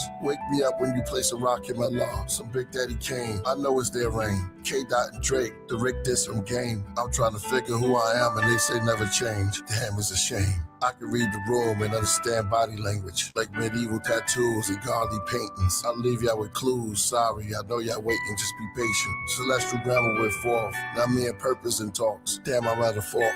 Abraxas, Rebus, Simha, Pleroma. Can't help it, I'm a loner. What I'm cooking up, smell the aroma. Solar gems coming with the hell of an odor. I wrote this on Mother's Day, I'm getting my third win. Summer's coming, let's do it again. They say play more, Killah Priest. From my throne in the temple, I hear the streets. I heard your cries. The smoke of big incense into my nose. Fire came out my mouth and kindled the coals. Lit all the candles and burnt up the drapes. The fire ran through the walls, down the hall, burning up the place. No one is safe. Here comes the Royal Priesthood. AD, hand me the sword, Lord of Lords, trophies, water wall, no Automore, Bible Dawn, Tarajan, order more. A dynasty is brewing. I'll be looking over ruins. It's been a while, my history I start renewing. 26,000 years, clouds in my ear, armor on my shoulders, the two great owls appear. My face like a lion with the mouth of a bear, spitting rhymes, all the fouls drop out the air. ATWTD, WGP. UTB, what's the meaning, priest? And they worship the dragon which gave power unto the beast. I sit alone in this seat.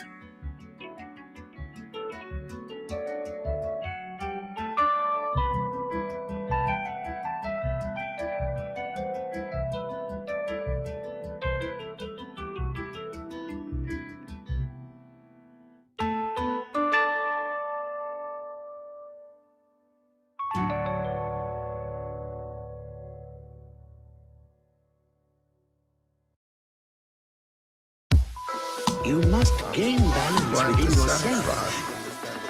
I'll tell you what the winter sun. Mars Stars. Winter sun, yo. Mars Stars. Tell me everything you know. Silk, hallucinogenic power. When Shiva was born, the sea turned to milk. Yes. And it snowed turmeric powder. One of her hands reached down and planted the Bodhi. Yes. Then handed out roti with chickpeas. Amongst the thick leaves, sat the yogi, wearing big beads. Then here comes Jenna, the enlightener. Are you ready? You smell the spice as she entered. She painted the tiger in stripes with henna. The oldest scrolls, called the Rigaveda. That's right. Hair was non-ether, bigger features. Yes. Near the golden monkey, the stone toad, and the salamander. Before Alexandria was conquered by Alexander. Where the gods with the bronze head met the beasts with the blonde dreads. Yes. Dalai Lama meets Brahma, they feast on non-bread. The Buddha was happy and chubby, rubbed his belly filled lucky. Good one. The gods got mean and turned green like mint chutney. Moving on. Romulus and Remus, the she-wolf, gave birth to her puppy. Yes. A kid sat doing yoga, played with his pet cobra. He said, Father, I have no attachment. I am one with everything. The sky black. Everything is connected. Then came Vishnu from out of flying crystal. I Star Trek through Tibet. Landed down near plants and insects. Approached the orange-robed monk that sat in front of the monastery, the temple of forgotten vows, of silence, sweat drip from my brow. I bow, priest, return to Easter Island, witness me coming down from a cloud, holding the mic, hold back the crowd. Melchizedek inheritance, genetic transmission, mysteries of El Leon. Feel the wizardry as you impale to a stone. That's word to Ganesh, Killah Dumbo. In the Lauren Temple, a giant cave in the jungle, beneath the stars. Many of the ancient gods, the pig bulls, snakes, birds, a card. Original manuscript held as archives, locked in the vault. Through the cobwebs and smoke, the living dead, spells said and ghosts. The deepest rhymes I ever wrote, beneath the shrine of the goats. Wet, naked, and soaked. From a baby Mel to Gabriel, riding Haley's tail.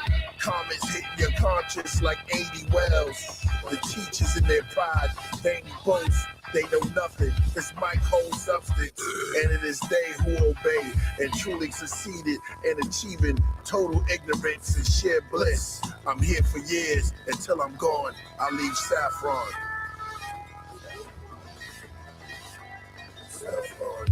Saffron. I leave Saffron. So as he was, the priest is born inside of a stone age. So that's another cracked. Came up, re-wrapped. Perhaps I take you to the temple soon.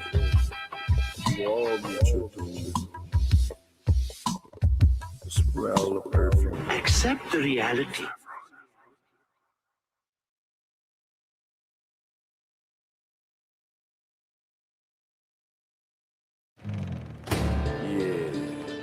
Door closed inside the sanctuary, another one opens. Ashland, the Killah Priest, in the Book of Shadows. The Lion family lives on. Shadows, Book of Shadows.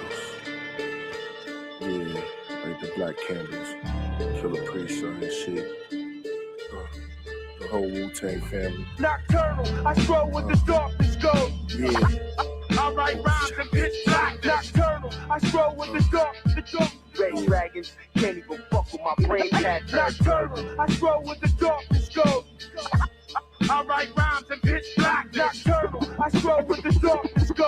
Red dragons can't even fuck with my brain pattern. Cast 7 plagues over the land. I bring it down flood. The devil's crush your first boom, mark your door with the lamb's blood.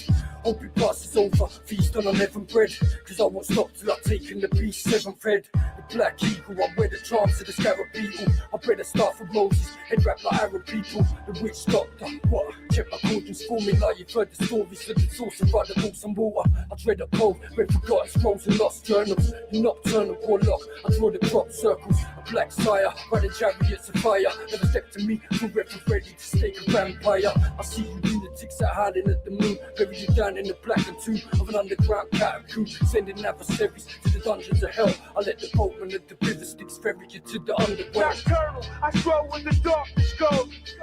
I write rhymes and pitch black. Nocturnal, I stroll when the darkness goes. Red dragons can't even fuck with my brain pattern. Nocturnal, I stroll when the darkness goes. I write rhymes and pitch black. Nocturnal, I stroll when the darkness goes. Red dragons can't even fuck with my brain pattern. Crossbones, tombstone, the womb grown enormous. Metamorphosis inside the month is black August. Force dormant, torment, Torah offer. I write torture, scorcher. Meet the holies of holies as the scroll reads in the empty graveyard. Great fogs surround me cloudy. Owls in the trees. Walls proud through the leaves. Owl, a tabernacle with jackals, a black moon statue move. The Saint Matthew tattoo written across my abdomen, like the Roman letters written across the walls of the Vatican. The Sabbath in, the wrath of men, the night drift black as the wind. The big great stone church, 800 rabbis read from a verse, a basic instruction before leaving earth. The evening is cursed, pains of Mary receiving birth. Demons burst when I start breathing the verse. King of kings, priest, Lord of lords, wings unseen, swords of war, priests, slay the evil horde, which is the beast. Hebrews sing on one accord, according to the book of life. The earth shook that night, like the cold, cool bells pushed through the palms of Christ. I write, his blood drips through my ink. Judas picks up a cup and drinks, stars and sing about the space. Naive for spit versus darker than Christ feature.